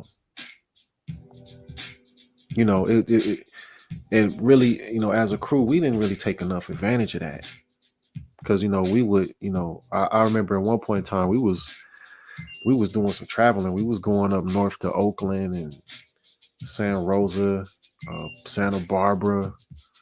Uh, we was going to like, yeah, we went to like Long Beach and places like that. I remember we took a trip to Arizona because we had a show at the college out there. Uh, we just, you know, um, we was this type of brothers. We had to really be definite that if we was going somewhere, we was gonna be able to make it back home. So it wasn't like, you know, we was you know, clamoring to take trips because you know we wanted to make sure we could make it back. That's facts. However, you know, That's facts. Do you think you would run those trails again for your new projects? You know those. yeah, see, I've been in other states, so you know, and understand the whole time that I've been out of LA is I wasn't pushing online with no hip hop. You know, I was just doing my family thing. I was being a father. I was involved with a program that assisted youths in becoming entrepreneurs through a culinary arts program. So what we would do is we would have assist the youth in, you know, preparing culinary goods like baked goods, you know, cookies, cakes, things of that nature. They would do the decorations and packaging and everything. You know, we would go out to the community with a, you know, tray of the baked goods, and we would ask for donations for the program. You know what I mean? And as a thank you, people would get either, you know, cookies or cake, whatever they wanted. And it was a really popular program. Right. So, you know, I've been, you know, up and down the eastern seaboard, as far north as Vermont, as far south as Philly, you know, doing the foundation fundraising run. So I did that for a number of years.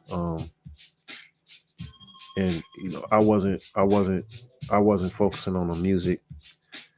I was just, you know, I was just doing, you know, I was in a whole nother lane. Not that, you know, I didn't want to do music. However, I didn't have access like I did when I was in LA. I didn't have no studio set up.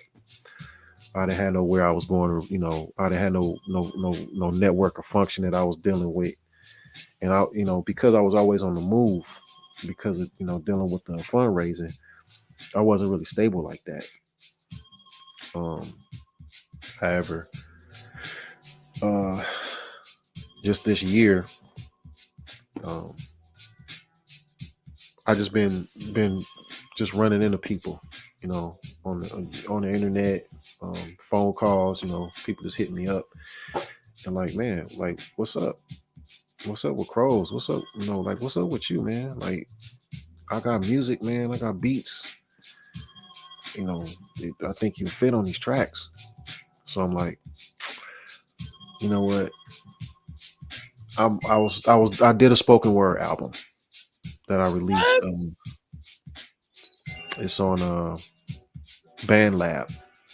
I didn't. It's in, you know, that is an app that I use that I, you know, I just recorded my voice on the phone and had the beat, you know, in the background. We should do it. We should do, if it's okay with you. I know you're gonna be busy. A specific interview with you where we just highlight that and these tracks. Tracks are dope. I'm like, what's that? I wish I could have them wherever I could download them to play them in the background, but it's still good. It's in the background. Right. Yeah, I just got the speakers on and you just hearing it through the mic. I'm playing it from the phone, so it's just however. I'll be more than happy to. I got your email. I'll be more than happy to email you some tracks so you could just Thank you. Vibe. you just have them and just vibe whenever you doing your interviews. You know what I'm That's saying? dope. Yeah, That's I mean it's nothing. or class. However, I play lo-fi type of tracks when the kids are writing in class. oh word. Bump Jay Dilla, but there's newer songs, there's newer dope music. So you Right. can say like that. Oh, I mean, I don't know if you are or aren't. I shouldn't assume. What's that? You can get paid just to have your music like that and do Oh like word. a picture or a screen and have it play. Like on YouTube. I Oh heard yeah, oh yeah. I'm happy you shared that. I'm because I was peeping out that they do the like the 10-hour. yes, uh homework. Uh, yeah, yeah. yeah. So my daughters are into art. I could have them do me some art, moving art, and just put it on a loop for so many hours, and then because I got tracks for days, and then I've been thinking about that, and I'm not even a for real beat maker like that, right, but I do like to, play with music, whatever. yeah, Because my homegirl was like, she's so innovative. She's like, oh yeah, I'm making one of those rain joints, like the ones with the rain, right. and I use those too. Yeah, I mean, hey, Paid I off that. don't know how many times I done went to sleep to the sounds of the thunderstorm and all of that. I might need to do it tonight. Right. So yeah, you ain't. I got you, Tomeko. You ain't got a trip. I'll send you some tracks. I'll be more than happy to do that. But I'm talking about dissecting producers, like interviewing producers. Right. There's some really dope producers out there that's not not getting as much props as they should. Let me Right. just check you out. I want to hear some more of your music, and we'll get it going like that. Click Right. like, y'all. I see y'all out there. Thank you for still, thank y'all for watching. Most definitely. Please click like, okay? I never usually Like, tell share, people. subscribe, and send Yeah, some money to the Cash App. hey, that'd be awesome. You Somebody know what I actually mean? put me money Every on. dollar counts. You know what I'm saying? Help us build our studio up. Then we trying to, you know what I mean? We trying to have the lights and you know what I'm saying, the whole thing. Shout out Corey. No, seriously, I've been visiting other people's podcasts and being in the comments or whatever to, and then pushing my Coolio interview and my Yeah. prostitution rap analysis and the Voodoo interview. Shout out Voodoo. And so yeah, I've had people add on to become subscribers. One person had sent a donation. That was my very first. I was like, wow, Right. thank you. It's very cool.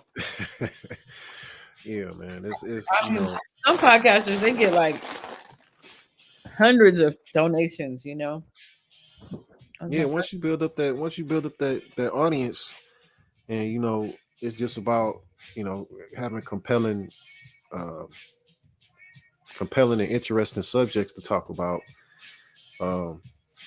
and just continuing to reach out. I didn't want to jump on that what's the little brother that got murdered? I didn't want to jump on those bandwagons, Oh, what take off from Migos? Yeah, I didn't want to jump on that. I know a lot of people get a lot of subscribers by doing that type of right. I don't Giving want their take on it and whatnot. Right. Yeah, I didn't want to do that because who knows what's really popping with that? You know what I'm saying? And I Right. didn't want to speculate on that because these are real people with real lives. Right. While I'm making it entertainment, I didn't want to do that. Yeah, I know he was one of the brothers who was more. He just had a level of respect because of how his demeanor was. Everybody said he was the more quiet one. He was the more introspective. Mm-hmm. So I think because of how he was, how he passed. Wrong place, wrong time.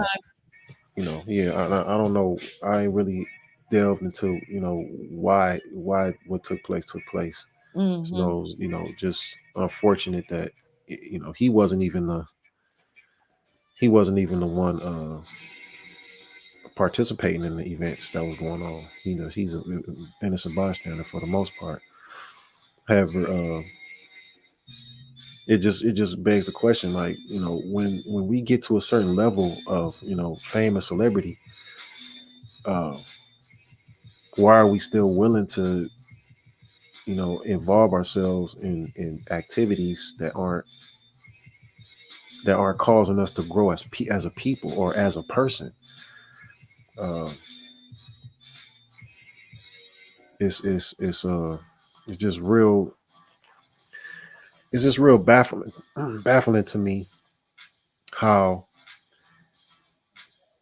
we have this dysfunction, um, and understanding. You know, only way we gonna experience the change is if we, personally make that change. And That's why you we know, self-awareness, man. Self-awareness is a gift. It's not something to take for granted. If you're aware of yourself, they say right, knowledge of self is the beginning of wisdom. right, and the idea about the self. Uh, what I come to understand is we're a reflection. We're a reflection of one another. Um, However, you get back what you put out, and we don't necessarily know a person's thoughts. Somebody may have this appearance of being, yeah, he a cool brother, he real smart brother, nah. And we don't know what that brother be dwelling on, what he thinking about, right? So it's like, uh, why are we some of us are meeting our demise in a particular way, and in some instances, it's we have to answer for our past. You know, um, who knows what we did back when? So uh, we don't. I was gonna say the idea that I think in the Bible it talks about your thoughts are not mine. When the Creator speaks, your thoughts are not mine. So we look to try to justify from a human standpoint why something takes place, and we don't understand it's a divine plan. It's bigger. It's much bigger than what we imagine. It's beyond just our experience, our human experience. So when certain things take place, it's just having to make peace with it and come and accept it for what it is, and for pray for understanding, pray for sustenance, and pray for having a foundation to deal with life as it comes, because it's two sides to the coin. That's very profound because I think Offset, Take off. the one at the no Offset was at the funeral Friday, and I had heard some of what he said, and it was interesting. He was choked up, and he was just like, "I'm trying to understand. Like I really just can't understand. You know what I mean? But I'm trying to stay faithful to you, Father. You know what I'm saying? That was deep." Right, right. It's not our plan. It's not our plan, and that's one of the hardest realities to try to wrap our minds around. I know for myself, that's one of the hardest realities for me to wrap my mind around, and and accept it, because I cannot change it. I can only live my part in it. I can't change it. It's not for me to even question it. It's a divine plan, and I'd be best served to just do what I know to line myself up with it, and live my part in it. That's the best I can do. I can't call it for nobody else. It ain't on me. I'm not the judge. What is the idea? It's only one judge, and it's not me. So it's interesting because somebody actually earlier was talking about reincarnation or something, and they were talking about how we're carnated now, like we're now, right? And right, I don't know, something I forget how to. I should have never brought it up, but you mentioned about you don't know how something in a past life could be affecting you right now in this life, and what you're doing now affect you in a future potential experience, like in right, another dimension or a different realm, something like that. right. Because from what I've grown to understand is the entity is forever. So this physical body is finite. It has an expiration date, has an end. But the energy, the entity that's causes this body to be conscious, is forever. Like the idea shared, energy doesn't. It's not destroyed. It just changes form. So when we are when this physical body expires and the entity returns back to the essence, uh, from what I understand, the entity is updated because you had that life experience. Now you go back to the essence to get the update, and then you are sent back out on the mission again to live again, to get more update, to see that the entity now can live a life of a greater magnitude than what was before. However, some entities get here and they just want to do what they want to do. However, you were given instructions from the essence before you were stationed, or because you already was here. So did you get the lesson? Okay, good. Now go back and show me what you learned. And some of us, come back and do the same damn thing we was doing before or worse. And you never know what you gotta, like I shared, this is a divine plan. And the understanding I've come to receive is nobody gets away. You don't get away. You may think, it may perceive or appearance that you getting away with something. You ain't getting away with that. You're paying for everything. Everything is paid forward. So That's deep. we ain't gotta, I know for myself, I don't have to put no energy or thought into revenge, or because it's a plan. It's a divine plan. Everybody gonna get they due. Everybody. Everything balances out. Yeah, and you'd be hard pressed to not do a serious study and see that that's what it is. Everything, everything got to meet its zenith. So I just recognize how fortunate I am, coming from the background I come from, coming from the struggles that I've been through, gathering my L's, my lessons. I take my my lesson, and I keep it moving. I don't look at it as a loss. It's a lesson. It's a lesson in everything. However, if I'm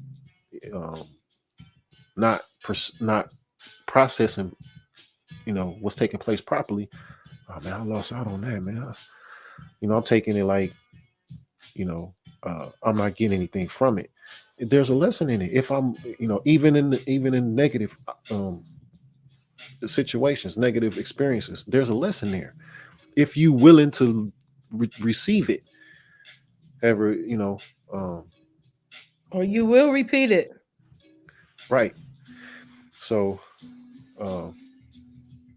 it's levels to this. It's levels to the understanding. I think the saying is, get wisdom, or get knowledge, get wisdom, but in all you're getting, get understanding, because understanding is the last thing to come. So when you when you get the understanding, it's levels to it. So it's not like, okay, y'all understand now. Well, you understand a fraction.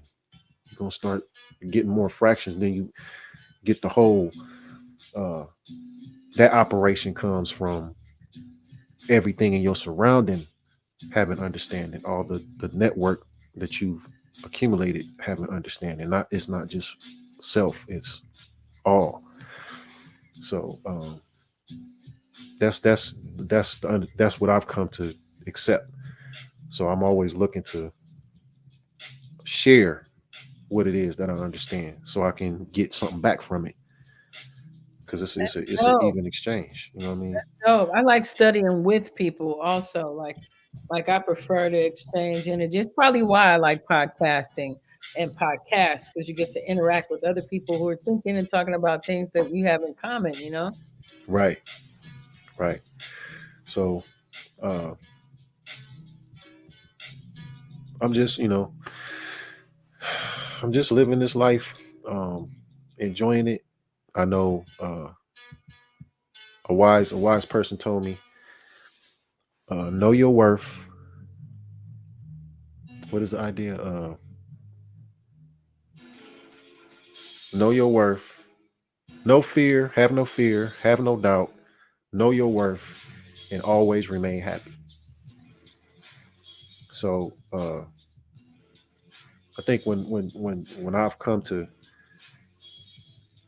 be able to express myself without fear or doubt, it adds to my worth. And when I start expressing or experiencing my worth, it magnifies my happiness. So it starts to become perpetual. I'm always looking to overcome a fear or eliminate a doubt, and then I get value from that. I start experiencing my worth, and it's yeah, I like this, I like that, I like this feeling. I like being happy. Um, because the environment I come from, you be walking down the street smiling. Somebody, what you smiling about? What you so happy for, man?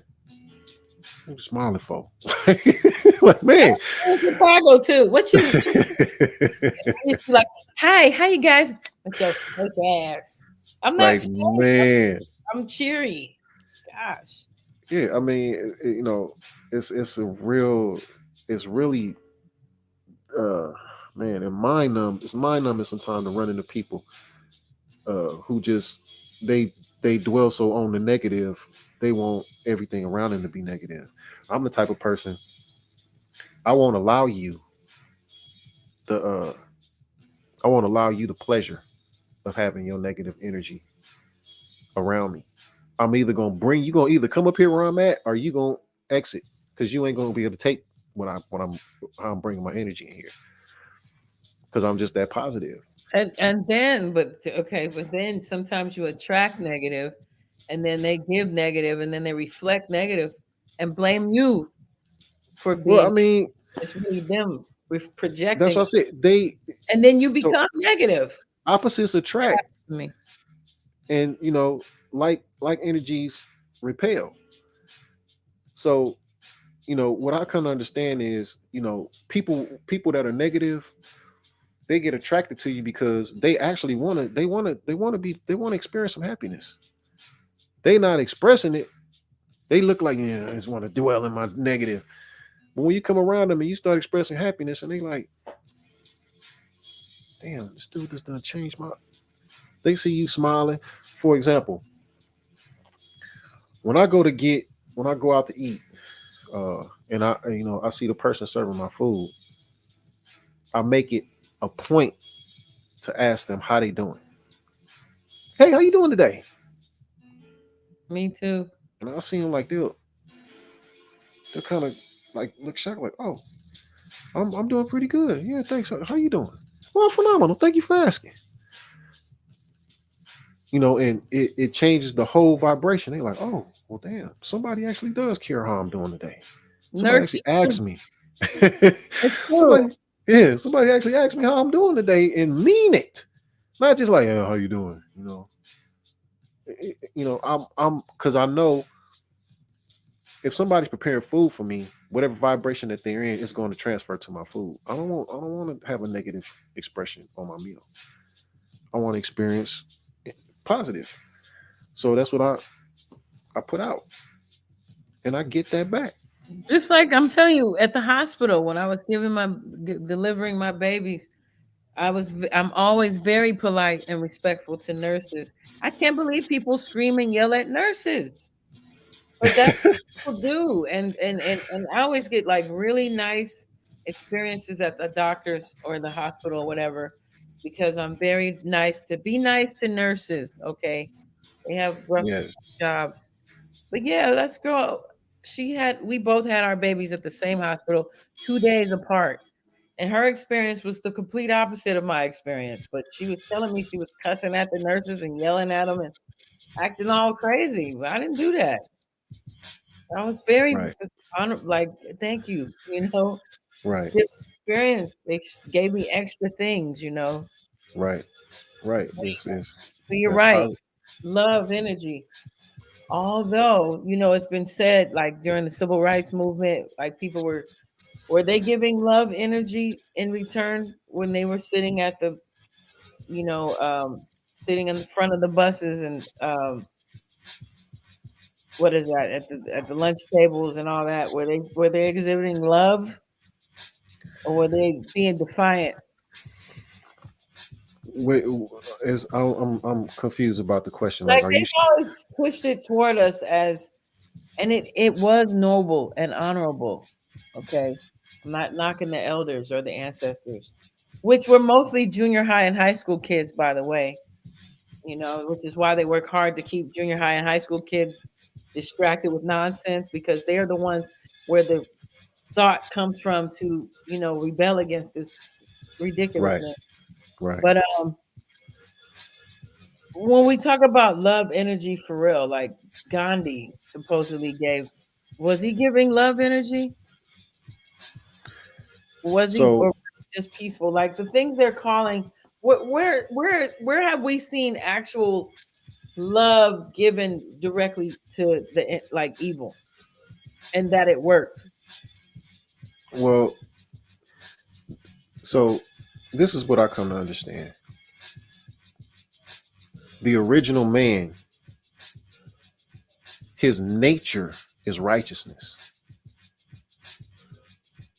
And the man whose was made, or the mankind, the kind of a man, his nature is to be wicked.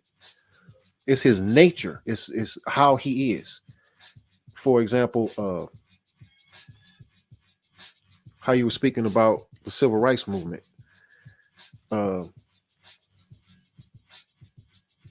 Our people are demonstrating in a peaceful way that they want justice.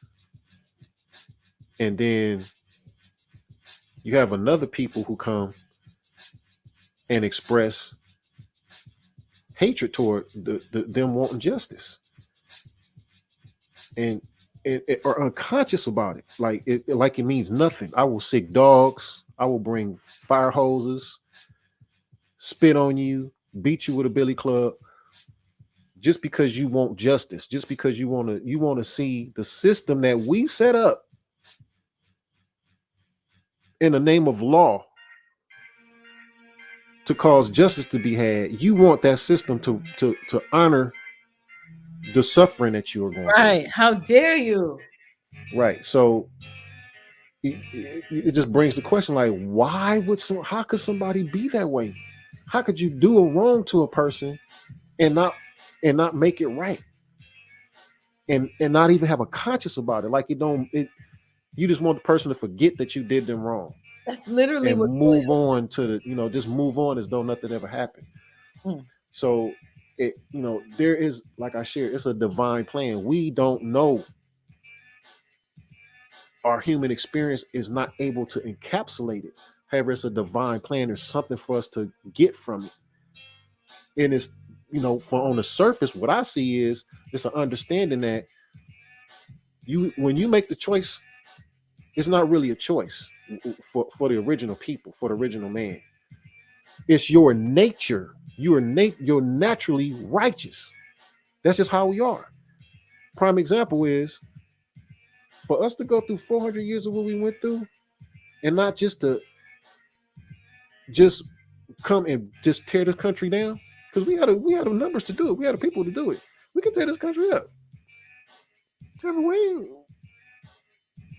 We ain't barely battle lash. We if anything, we lashing out on each other. Ain't you don't see ain't no black man, a black child going to a white school, a Caucasian school, and shooting up, or going into a church, or going into a synagogue, or whatever you want to say. You don't see us in mass doing that, or even promoting it, or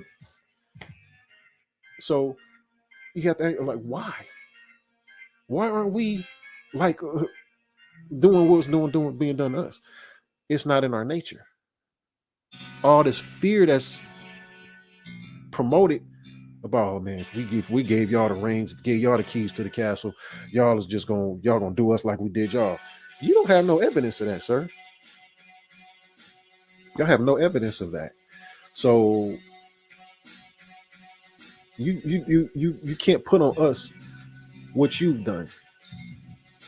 It's their nature. I don't necessarily like to label as race. It's the man of sin and it's the man of righteousness. It's two different natures. And there's certain frequencies that certain people of all different hues have based on karma, genetics, biology, all of those things combined. And it could be Arab, Chinese, Mexican, so-called black, so-called white, whatever. And there's certain people that have certain frequencies that make them a Jeffrey Dahmer or whatever equivalent, Mr. Ramirez, etc. Am I on? Is that what right? It my understanding just boils down to the nature. It's what the actual essence of the entity, the what causes that body to function in reality. Is what that entity has accepted as this is how it is. It's the nature of the being. So some of us, it don't matter the skin color. If your nature of your being is wickedry, you've accepted that I'm just wicked. I'm gonna be wicked. You might not. You don't have to say it out loud. Your actions speak volumes. We can write. We could write. We could use the ocean as ink to write the books that for the volumes that your actions are speaking. However, the history is gonna speak for itself. You have a man of sin. He's the one who causes suffering, bloodshed, sorrow, pain, and death. That's what he's here for. That's his nature. He wants to see life suffer. He's not here to magnify life. Kill, and destroy. So, and then you have the man who's righteous. He's here to magnify life. He wants to see life in abundance. He wants to see happiness. He wants to see justice. He wants to see peace. However,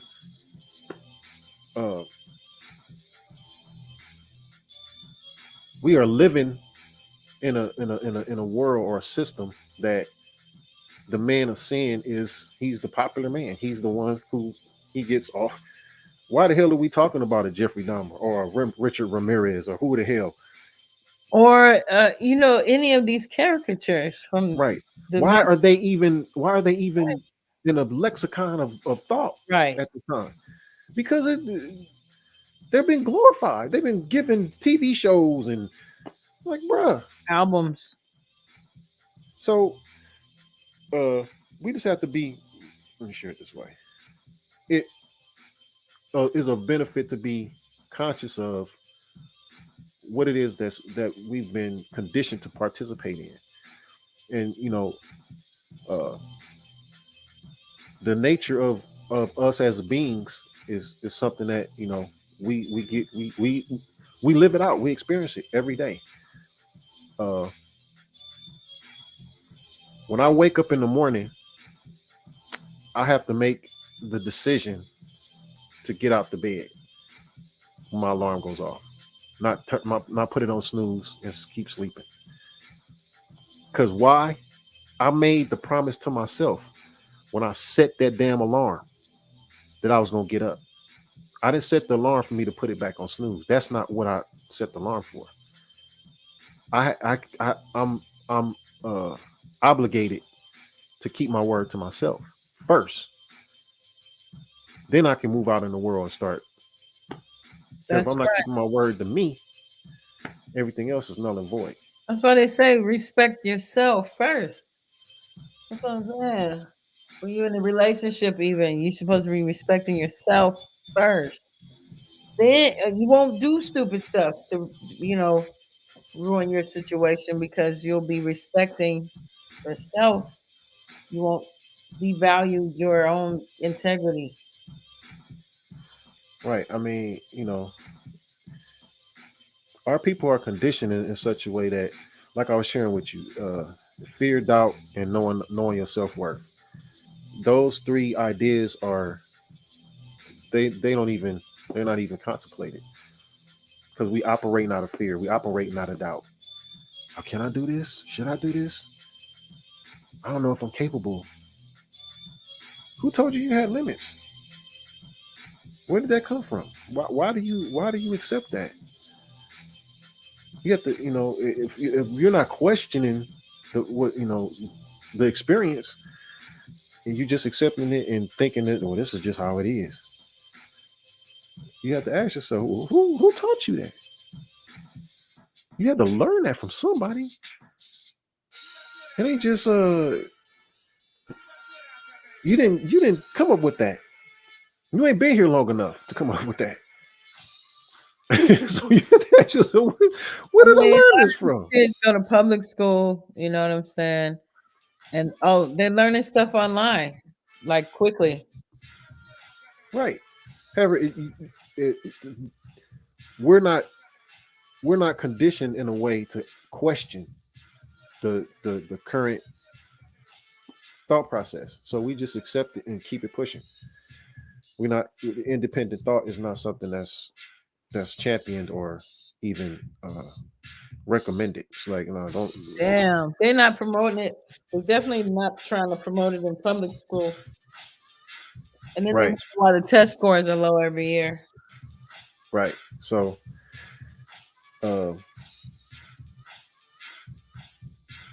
it's on us to take the responsibility as parents, as teachers, as future leaders, to assist in making the change. Start creating other avenues of conditioning in the thought process, because just accepting the current paradigm or narrative, it's not serving us.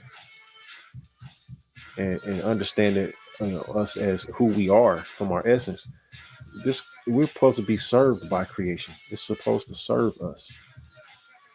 However, we are here working jobs. Birds don't work. Ants don't work. Not no job. They do what they do naturally. However, they don't need, they don't have a system that they are submitting to. Subjected, yeah. That's detriment to their livelihood. So, and we're, it's like, dude, are we not the most intelligent beings on the planet? Are we not? Ain't no other being on this planet doing what man do. Ain't nobody driving no cars, building cars and buildings and contraptions and doing all this, making beats and saying rhymes. Ain't nobody doing that. The birds are singing and flying, but they doing, it's not on the same level. They ain't building no machines to sing their songs. So it's like, how is it that we're the most intelligent beings on the planet, but we are living as though, you know, we ain't experiencing freedom at all? Foolish. Foolish. We're being Right. foolish. These So yeah, tracks, man, I'm telling you, they really setting the vibe. It's really nice. I appreciate it. Yeah, I just I always been about experiencing hip hop from how I experienced it from the golden age. I was highly influenced by, Dr. Dre and uh Primo, uh Molly Mall. I mean, it's so many different producers who just, had tracks and sound that just, and matter of fact, let me pay respect to my first influences in producing music. Jerome, the Invisible Man Burks. He was one of our first producers from Dialect. Wow. And Brian Brick Walls. Big up respect to those brothers, because if it wasn't for them, a lot of the influence that we had as artists, we could have went a whole different direction. But them brothers, they really molded our sound in the early days before they helped us to branch out and really start producing our own beats. And I never forget one of the first tracks we produced as Dialect. We had two pit bulls, those like puppies, and we riled them up and we recorded them growling like and we put that in the track. And we sampled, I mean, what I remember, we sampled like that beat had about 15 samples in it. We just went crazy sampling, but we used all the samples in the beat, and we sampled the dogs, and we sampled so much stuff. And we played the beat for Jerome Burks, our producer. And I remember his face, he was listening to, he said, "Are those dogs?" And we was like, "Yeah, man, we recorded the pit. We had little puppy pits. We had them growling, like riled up." He was like, "Man, y'all," he's like, "How did y'all do that?" It was like, "Oh, we had a cordless mic." It was like, we took the mic and recorded them on the 4-track, and we took the 4-track and played it back and sampled it with the W30 and put it in the track. He was like, "Man, that's unbelievable, man, that y'all would think of that." Like, I don't believe that y'all thought of that. That's incredible, man. That creativity is off the chain. And I'll never forget, after that, we were just so pumped up. We was making beats. I mean, the way we had it set up was we would all produce a piece of the track. Like somebody be on drums, somebody be on bass, somebody be on background sounds, somebody be on, whatever else. And we each go like, okay, I might go start the drums off, put the drums down. Then Fax he come looking through the records and find a sample of a bass line. He put the bass line on there. Then here comes Agu. He finds some background sounds. He put the background on there. Here comes Giz. He finds some other background sounds on another bass line. Put that on there. And now the whole track is ready to be laid. So we laid the track out, and then we start, song moding it, putting the edit in it. And then now, okay, we got another beat. And we, that wouldn't take us no more than 40 minutes to an hour tops, because we done found samples and we doing everything. And it just grew from there. So, we all started developing our own type production sound. I'm like vibing this. I'm just vibing. It's so freaking dope. Listen, I don't know how you feel about it, but it'd be nice to have you come back and just let's just talk about music stuff, just music, like. Oh, most definitely. I'll be more than happy to. Just because people be looking for podcasts to listen to, And there's like a lot of people looking for some real like hip hop heady kind of situations, you know. And you seem Right. pretty knowledgeable about, you know, Yeah.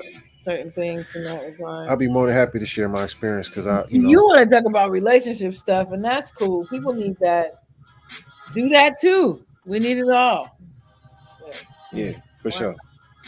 But this is definitely, it does work. It is true. The delicate balance between wanting and allowing.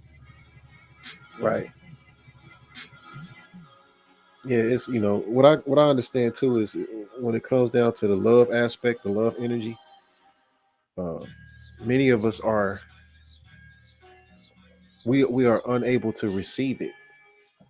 You know, love can be given to us, however, some of us we just unable to receive it because we haven't been put in a position that causes like a certain level of vulnerability, and some of us is guarded like I can't accept your love, I don't want it because I don't want to be responsible for Yeah. accepting it. And then I might have to share it with somebody else, and I'm not. I mean, you know, people are afraid like that. You know what I mean? There's a lot of pain and hurt people out there. Yes. And they do think like that. Matter of fact, somebody I keep it to myself, but yeah, there's a lot of lonely people out there and a lot of people who are afraid to share themselves. So you always live a half-ass life, a half life. Yes, and it happens. So uh, I know for myself, I'm still in that. I'm still growing in that. Being able to accept love, accept being served, because I'm a very giving, loving type person. I love to show my appreciation. What are you, a So Virgo? You a Pisces? Virgo. Ah. So no, I just come to understand that uh, this is just another level of growth that I'm experiencing, and I'm willing to experience it.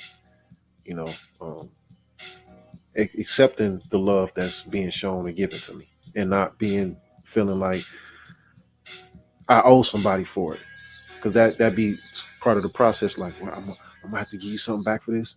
No, just recognize that sometimes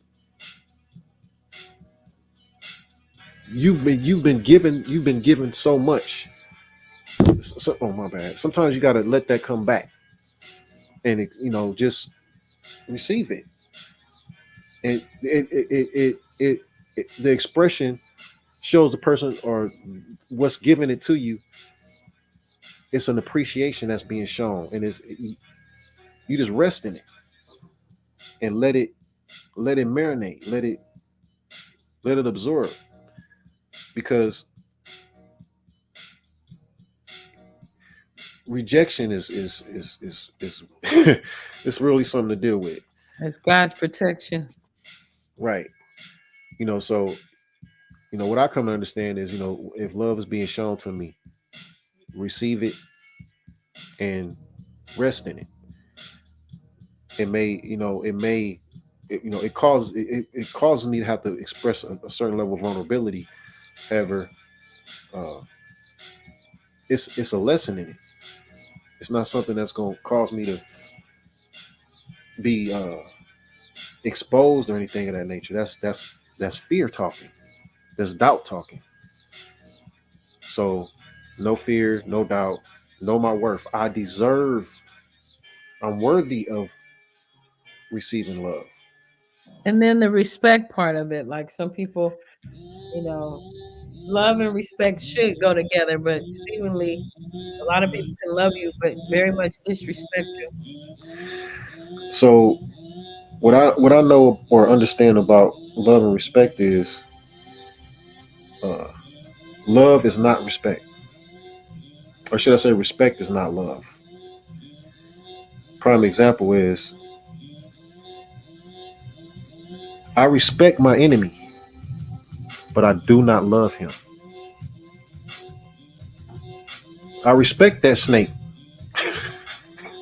but I don't love him because I know what he's capable of. So I show respect. However, the love part.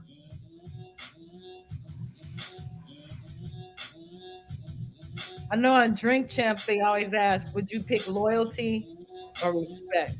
Which one would you pick? If you had to pick one.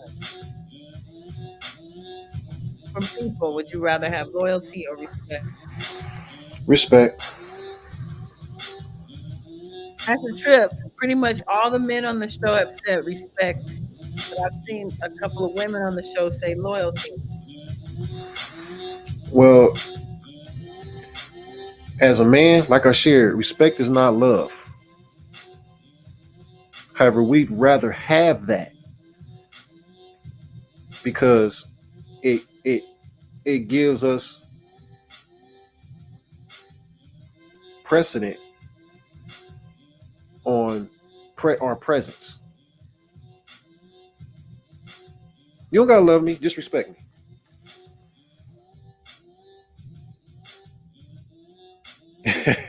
You was muted. You was muted. I didn't hear you.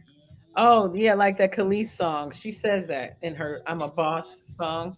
Right. You may not like me, but you will respect me because I'm a Right. boss. But Right. yeah.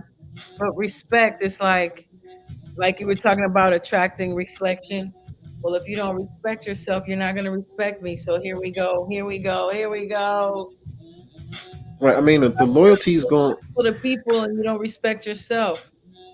So then you're not Right. I respecting don't. people Yeah. because you don't respect. I don't want people loyal to me who don't respect me. I'm hated, and you here, and you ain't going nowhere. You hate me, and you ain't going nowhere. You just, Loyalty, loyalty, loyalty. Thank y'all. She shared that she heard the men say loyalty. Yeah, loyalty is what. Oh, that's what you've. Most of the men have been saying on the Drink Champs. Well, I guess the ones I'm talking about, Boosie. Um, can't remember right now. I just remember Lil Boosie. I remember seeing Kanye. That dude with the dreadlock, T Pain. Right. Yeah, T Pain has said. I think he said respect. For the most part, I could understand why loyalty, because betrayal is bad. You don't want to be betrayed. However, I think operating from a level of respect, won't nobody betray you because they know, hey man, Yeah, they respect you. Yeah, if I betray this dude, it's possible he gonna do me something. So uh, in the idea of having that loyalty, yeah, you ain't got to be here. I don't need you. I want you to respect me though. I want the respect. And then it goes into what the heck is that? Because I've seen throughout the years the stereotype of the guy who steps on the other guy's foot on the train. You didn't respect me. A lot of dudes be stuck on like real very petty levels of lacks of this, like very petty levels of disrespect. You know what I mean? They're really quick to fight or kill. That's what this whole gangbang thing is supposed to be about. Their ability to, not feel respected enough. Where does the Right. line in? How much? What is? There's different levels of respect. Well, I think part of the understanding is a level of humility. Uh, when you're able to recognize that you're not the only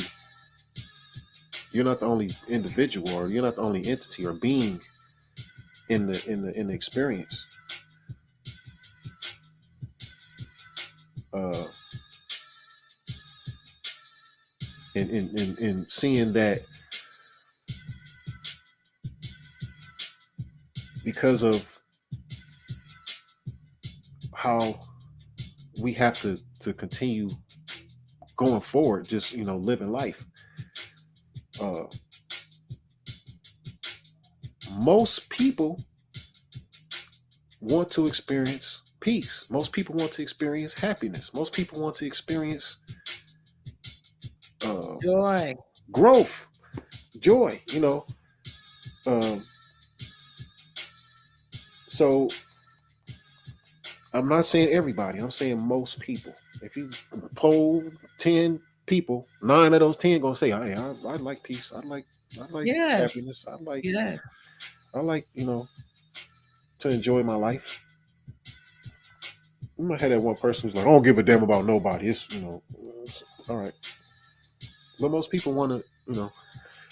So in order for us to really experience that, there has to be a mutual communication or a mutual recognition, so that we can experience what it is we had a will experience. So I have to be able to humble myself. No big eye, little you. I'm older than you, little man, young boy. So respect me. I don't know what I can learn from this youth. So it would be best for me to humble myself and see. Let me see, is this something I can learn from him? Or is it something I'm able to teach him? Right. But I'm not gonna know if I don't humble myself. I'm always big eye. Oh, y'all don't know nothing. I know more than y'all. I studied. I did this. I did that. Self-awareness is a key. Again, this track is ridiculous. Ooh. Right. So, one of the listeners was sharing that Angie Martinez asked, if today was your last day on Earth, how would you spend it? What would you want to do? So, for me, if it was my last day, I would just want to experience an abundance of happiness. I would want to, I will be calling people I ain't spoke to in years, or first person come to mind, I'll be calling them. I'll be calling my people, just sharing the most happiest thoughts, happiest memories. That's what I want to do. During the Corona thing, I kind of did start doing that. We started losing so many people, 14. I just Man. started calling random folk like, "Hey, I hadn't done comedy in years. I just was like, let me stop." Especially after me and Green passed, there was a lot of Right. people who were sad around here. There was a lot of people who were really sad. Yeah, that was my man's And, right there. you Green know, was the coolest we had people, just man. seen him. He lived out here in Vegas. So, Mm. we were sad. So I just was like, I want to make my friends laugh. I want to try to make y'all laugh. So I stepped outside of my fear and just try to do some comedy, Right. Right. Yeah. And now a podcast, like, my Right. baby chicken. Right. That's people don't. The power of laughter is greatly underappreciated. They say it's truth in humor. People tell you a joke and be actually telling you some real stuff. Be telling you some real truth, and it's something to get you laughing, but it makes you think. Man, that's crazy. That is right, but that's funny. That's real though. We all want to experience that happiness. For the Yeah. most part, most of us But want to. you could get so used to not knowing what happiness feels like that you don't even know what it is when you got it. What is that? That's why people sabotage relationships because they don't even know when they're happy or if they're happy and stuff like that. For myself, I've like I was sharing with you about having a relationship to truth,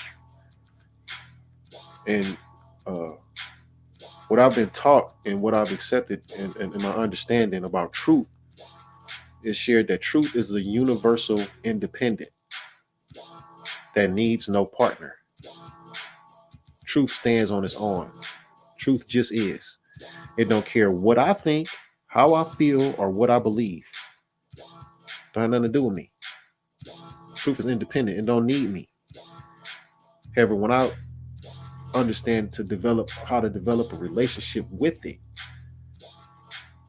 now I can base all other relationships off that truth. Person, place, or thing, don't matter. Any other relationship. So that way I'm able to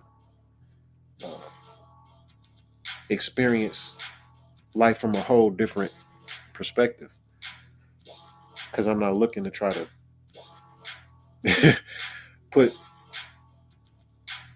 something on myself or on someone else in the hopes that they, rising power, mean green. Yeah, peace, Erica. I saw you earlier. They were talking. I didn't want to interrupt. Right.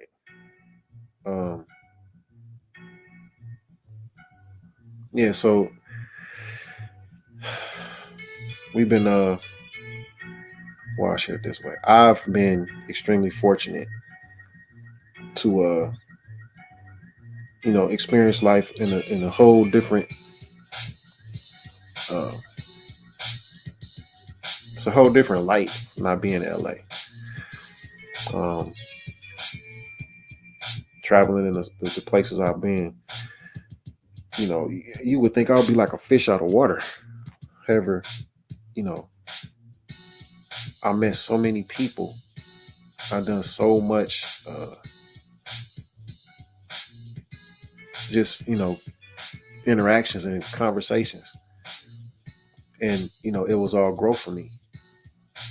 And I didn't take that LA type of vibe, as far as like being aggressive and having an attitude, or more or less what I took was being able to leave from that chaos and go into another chaos somewhere else and be completely comfortable. Because I'm like, man, y'all don't understand what I come from. I come from, helicopters, sirens every 5 minutes, gunshots, smokers, drug addicts walking up and down the street, cussing, talking crazy. Gangbangers shooting dice on the corner, in the alley. I come from all of that. That's crazy that you mentioned that. When I lived in Louisiana, when I moved to Freeport, there was no more helicopters. There was no more of that.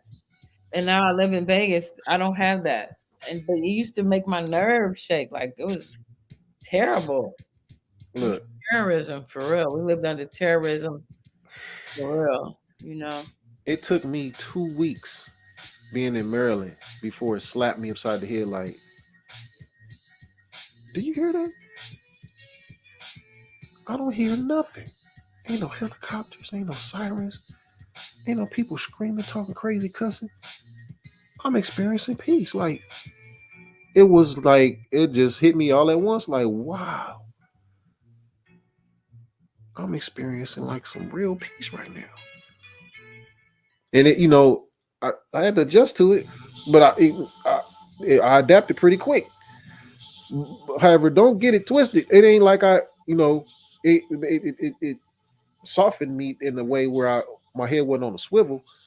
However, I lived in Baltimore, and I was out doing business in Baltimore, and I was going in the hood. But I mean, I didn't flinch. I had no fear of nothing because I'm like, dude, do you know I grew up in LA in the 80s, man. Smoked out, cracked out people. Come on, man. Man, gangbangers, y'all don't understand, man. Y'all don't understand where I come from. And it ain't like I'm trying to be boastful or say, but it's just I didn't have no fear going nowhere. nowhere. I felt the same way. You know what I mean? And I wasn't like I was walking around with no strap or no knife or nothing. I just didn't have no fear. I was like, man, dude, no. I'm sorry. This is light work to me. This is seriously light work. And understand, I'm going around doing fundraising. So I'm walking around with like hundreds of dollars in my pockets, like pockets stuffed with money. And I'm in hoods. I'm in hoods, and I ain't feeling no threat of any kind. As you shouldn't. Right. You know, it not that I was like looking to, try to start some funk or something, but it wasn't no way I was backing down from nothing. I just, I think my experience, coming from LA and then going to another side of the country and just living the experience. It was great. I definitely can feel your trauma experience from that LA situation. When's the last time you've been back in LA?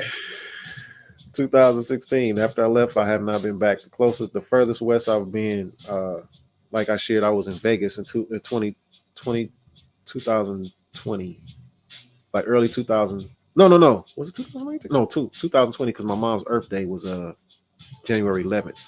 So we had a surprise party for her in Vegas. Wait. So I took a plane. This was before the pandemic hit. I took a plane to Vegas, and my siblings and we surprised my mom on her Earth Day. She hadn't seen me since 2016, so it was like 4 years since she had seen me last. And it was wonderful because my youngest brother, he lives out there, so he pretended like he rented a Airbnb and had my mom come out for her Earth Day. And so when she came out, my youngest brother's there, and then my oldest brother, he comes out from one of the rooms with his children and his wife, and my mom was like, "Oh, you're here! I know y'all was here." And then, of course, my mom was with my oldest sister, so her, my oldest sister, and my youngest sister, they was all together when they came. My oldest brother, he comes out, and my second oldest brother, he comes out with his family, and they all get together and they getting ready to take a family photo, and then I'm in the back room, and so as they up there getting ready to take the photo, one of my oldest sister, she didn't know I was there either. She's like, "It'd be great if Courtney was here." And I come out the back room like, "So y'all just gonna take the picture without me?" And if you just seen the look on my mama's face, she's like, "Yeah." That was one of the greatest moments ever. I mean, it was just, I posted that on my Instagram page, my brother at Brother Courtney page. It was that I'll never forget that experience. That's the first time actually all of us had been together like that, I think, ever. Like all at one time, I've like all seen together. like 30, 35 of y'all once back in like 97. Yeah, Crows, like 2,000 Crows though.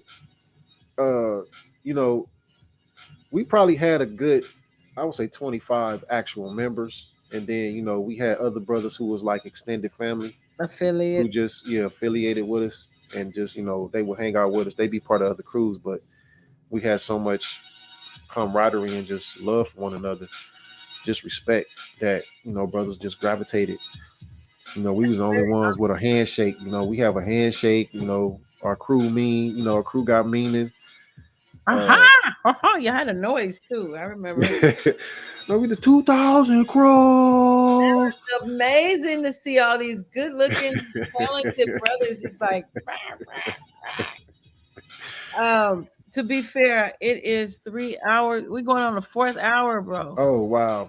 Which is what we do. This is like I do 4 hours. I do that, but I'm actually getting a little sleepy, and I don't want to be. I understand. But I'm wanting to ask you if you're willing to come back with and do this with me when we actually talk to other people. Oh yeah, most definitely. Just hey, something. Send me the invite. Okay. Let me know what day. It's gonna be Wednesdays, Fridays, or Saturdays. It's gonna be like that. Wednesday, Friday, Saturdays. Not Okay. usually Well, Sundays. I just made it Sunday. Or is Sunday better for you? yeah, weekends will be best because Sunday. I work during the week and Me I'm too. I get home kind of late. I don't know what time. Yeah, it would be about. I probably wouldn't be on till about 8 o'clock your time. That's cool. Hey, people, I'm telling you, people be on podcasts like 3 in the morning, 2 in the morning, click it in, and be on there Well, for like 3 hours. It be like that. People be well, looking for something to read, something to watch, something to listen to. right. So Well, it's yeah, cool. I'm And then it plays later. So yeah, I'm down. I'm down. Just but yeah, send me the invite. Let me know what it is, and I'll blast it out to my constituents on my other page.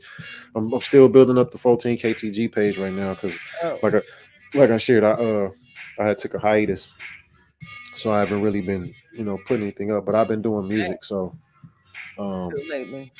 yeah, I'm getting ready to really start uh just archiving things and letting people know like there's a history here. There's a Oh, lot of it's history here. fun. But for real, you get it, invest in a green screen. It'll change everything. For real. Right. Okay. I got it. For real. And thank you. Y'all don't girls, guys out there, don't forget to click like, like right Yeah. here. Share Please click share the like. vibe. Yeah. And leave some comments. Be greatly appreciated.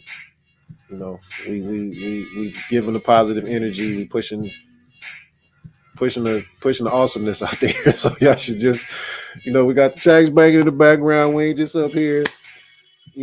Some real Yeah, we live just hip hop doing for you. that brethren and sister and can connect and talk about things outside of the entertainment gossip world and still build on some music and just livelihood and liberty and things like that. Just we Right. need to know how to communicate. A lot of us be like, you can't talk to the opposite sex. You can't talk to women. You can't talk to men. It's like you talk to people who you have a connection with, and that's that. Right. Talk to people who you connected to. And 2000 Crows has always been the energy and the vibe that I connect with. So, and Right. then all of you brothers and sisters individually, absolutely, bar none, good people, good energy. Right. And I like connecting with good energy too. You know what I mean? Most Like, definitely. period. Worldwide. Worldwide. So 14, this is it. Most definitely, Tamiko. I appreciate you having me on or having us on tonight. Like I shared, just send They me the like invite. disappeared. They disappeared. Like Yeah, when brothers I was be, like, you study the 5%. Click, click, click, click. yeah, brothers. I think just right now, brothers is really on the kick about promoting the album, promoting the new music, which is great. However, like I shared, we multifaceted, so um, brothers have to show. All I was gonna say was that a song like Alhamdulillah, I mean, clearly, uh Yeah, I was just gonna say I wasn't aware of putting phrases into music because I thought they used to say you shouldn't do that or you shouldn't put, you well, I know, think uh, but what kind I of think it, I question think it depends on the ask anyway? context. You know what I mean? So, Yeah. uh, and I think well, once we really start getting some traction with the different songs, we'll start seeing what the actual reception of it is. You always have people who for whatever reason they're just negative. You know, oh man, you're not supposed to put the Almighty's name in the hip hop, and you know, it'll come down to something. You know, But I guess I should have thought about that question before I asked it. I didn't even really know where I was going with that. I just think I was trying to say, yeah, something like, yeah, I didn't know you could put a phrase, a prayer. People sometimes they say you're culturally appropriating or it's a holy thing and things like that. So right, we do need those songs though. right. I mean, it's it's always a controversy when you want to step toward positivity. Y'all won't say nothing about them Christian rappers talking about Jesus in their songs. Y'all accept that. However, when it comes to the, the idea about Islam or, well, yeah, really just Islam, um, for whatever reason, you know, we know what it is, but it's just the scrutiny and, you're welcome to your opinion. However, like I share, no fear, no doubt, know your worth. Uh, we're not here to uh, convince you of anything. And like a real famous person once said, you don't have to watch it. You're more than welcome to change the channel. That's true. You are free to do that, at least for right now. Ain't nobody holding your head in a vice and forcing you to watch it with your eyes pinned open. You know what I mean? So that's the idea. Just go where you're celebrated. How about that? If we ain't celebrating you over here, don't worry about us. We ain't for you. That's fine. We ain't no love lost. Ain't no love gained. Just be. Yeah. Be about your way and have a nice day. Or, come with peace. It's simple. Keep your hands to yourself. See no evil. Speak no evil. Hear no evil, right? See no evil. Hear no evil. Speak no evil. That's Hey, if you want to see evil, speak evil, hear evil, that's fine. We're just not doing it over here. So that's all. Just find your spot and do you. Period. Find your spot and do you, because we understand. It's cool. Because like I shared, don't nobody get away. Don't nobody get away. So go do you. That's what you want. Do you. So just do it on the other side. Start with peace. That's why you say peace to people. Like in all other languages, they tend to say peace. The only one that doesn't is English. Hello, hi. Right. And, everything else is peace in all different languages. Right. And it's real interesting, that word hello. Hell is low. I come in peace, but hell is low. I don't greet anyone that way. I understand not to greet a person that way. I know. I'm not condemning you to the lowest part of hell. That's not something I know. will Some people say grand rising. Some people say greetings. Right. Yeah, I give people the greetings, or I say love and peace. You know what I mean? Love and peace. Peace is awesome. You know what I mean? So love is great. So yeah, TOMEICKO, I'm not gonna hold you, Goddess. I know you do this on the normal, and I appreciate, like I said, I appreciate you having us on. I appreciate you entertaining the vibe. And like I shared, I'm more than willing to jump on. Just send me the invite, and I'll be more than happy to come through. I'm gonna hit you up, and I'm gonna maybe get a small panel, like not a panel, but like you and like somebody else that's like really a head, like a hip hop head, right?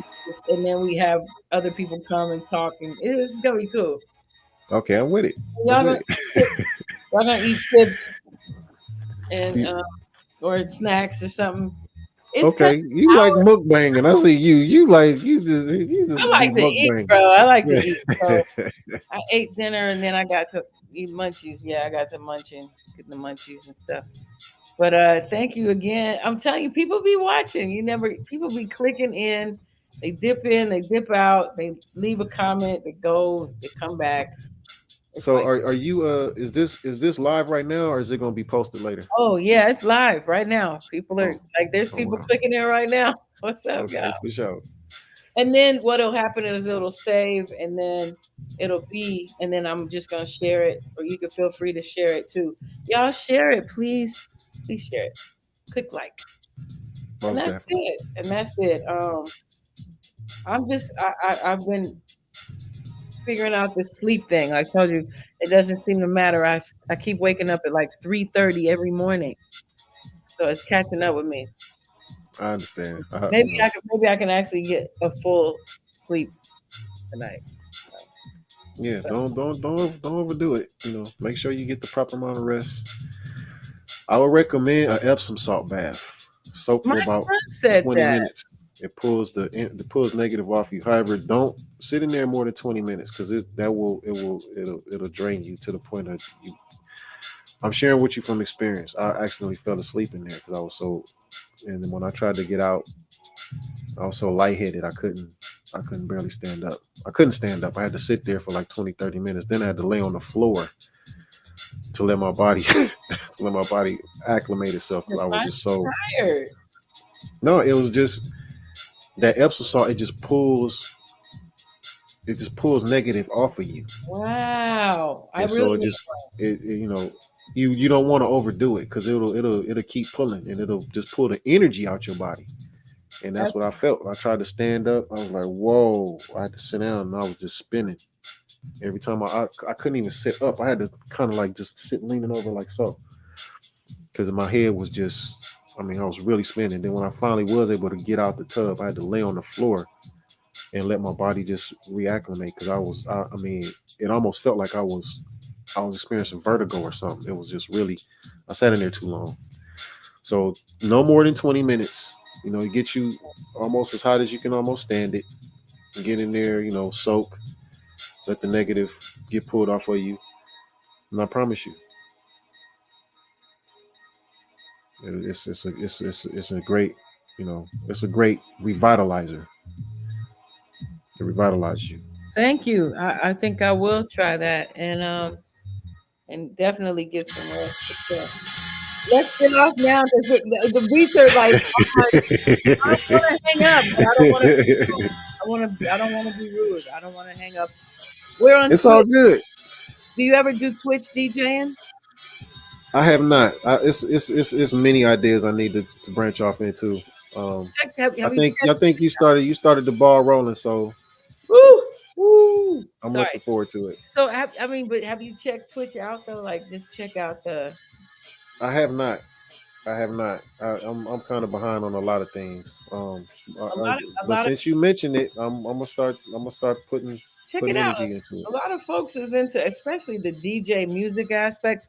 It's again the radio, but in the future or present.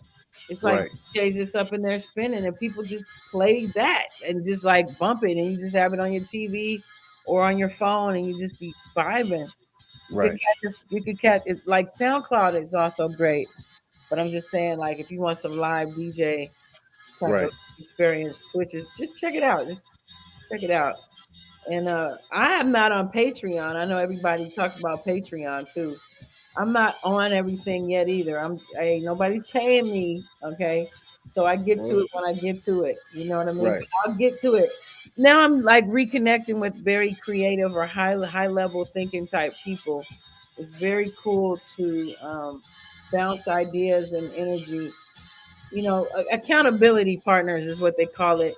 7 healthy, what is it? 7 habits of successful people. You have accountability partners, people who help make sure that you get what you need to get done. So that's dope. Anyways, alrighty. Most definitely. Love and peace. Epsom salt bath cracking. Peace and love. Thank you. Most Check it definitely. out when you go on. When we get off, go on like I guess YouTube or Facebook on my TOMEICKO show or TOMEICKO whatever Gilbert Hawkins, and see it. See if you can share it or see if see what it looks like to you. All right, I will. Much love and thank your family for allowing you to spend this much time with us. Yes, most definitely. Give the family the greens for me. Yes, thank you. All right. Peace. Let's see how we do this. Here we go. Here we go. Here we go. Let's see what we're looking like. Here we go. All right. Not bad. Not bad. I'm not mad. All that music was just incredible. I really like the music a lot.